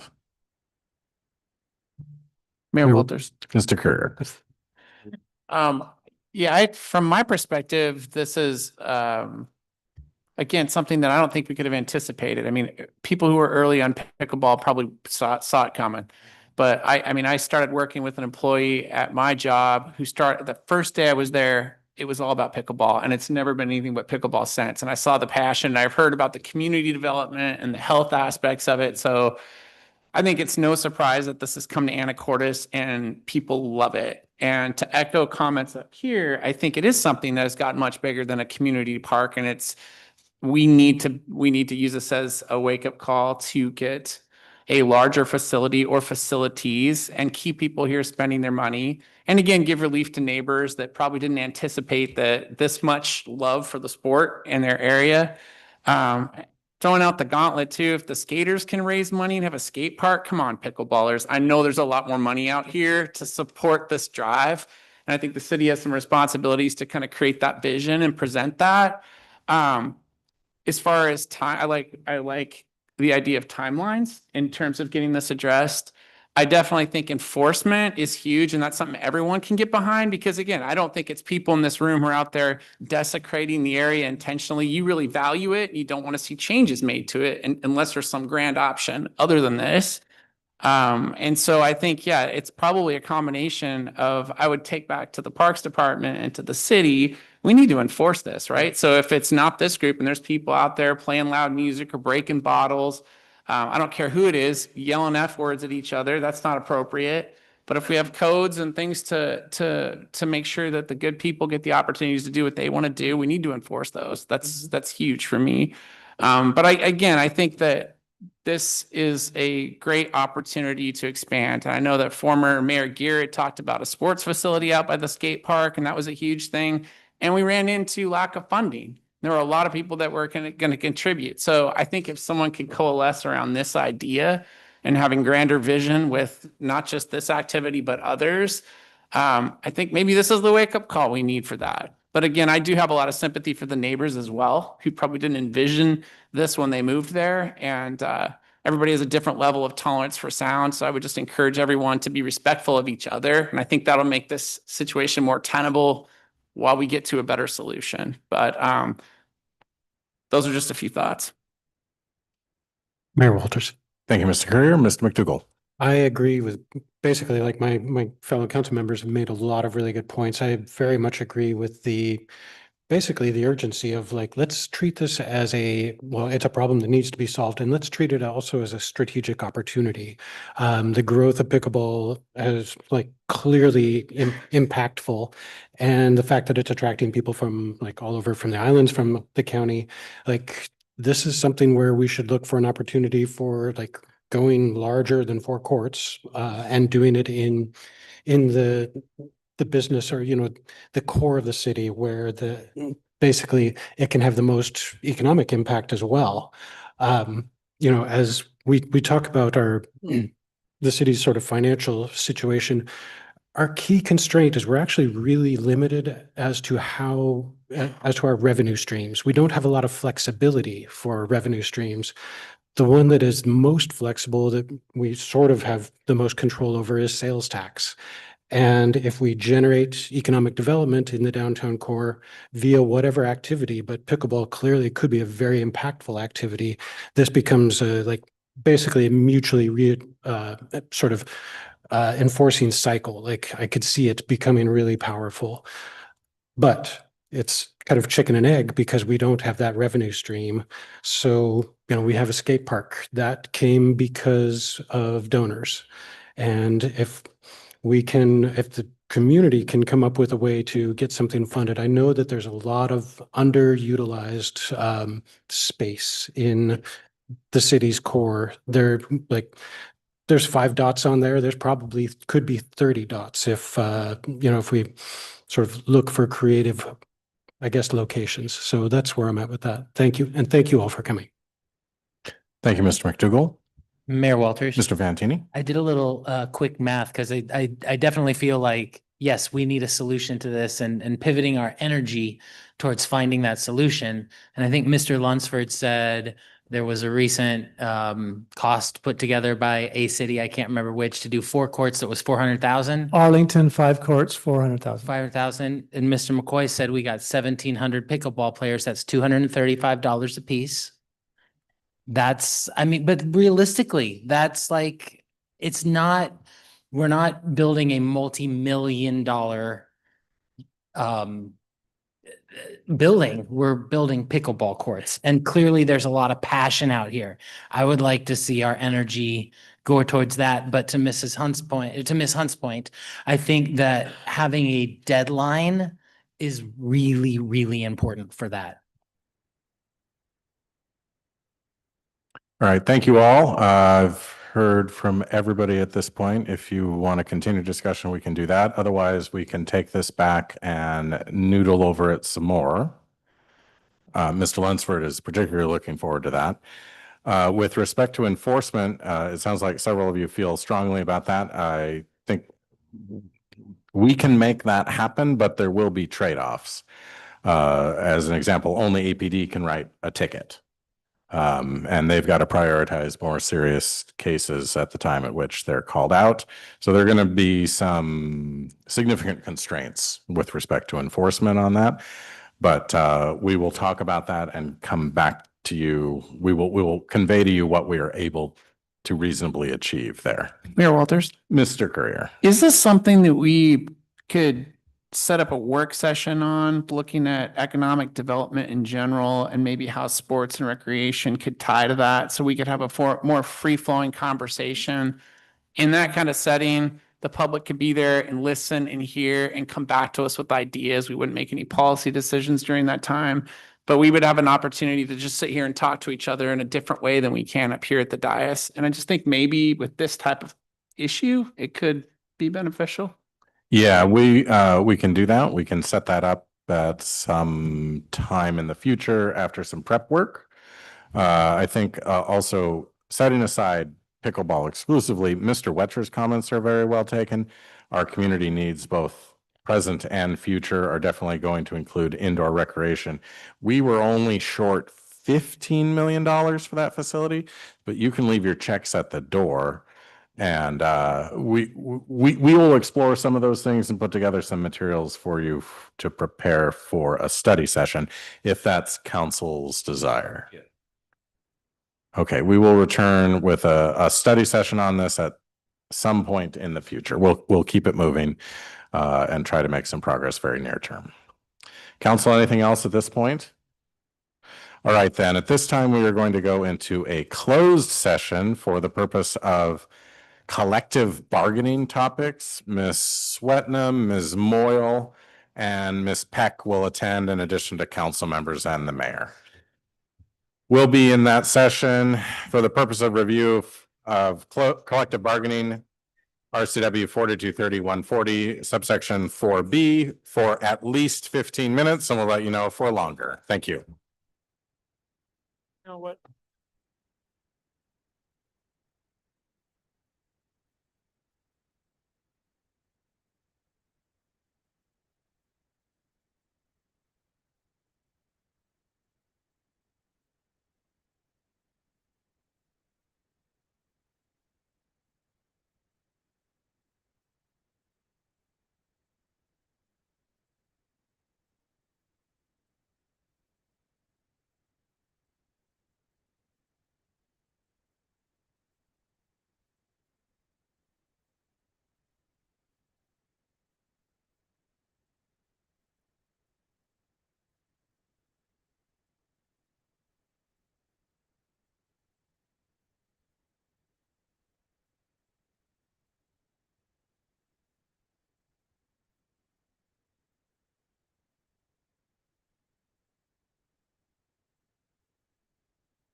As of 8:55 p.m., the City Council meeting of 26 May is adjourned.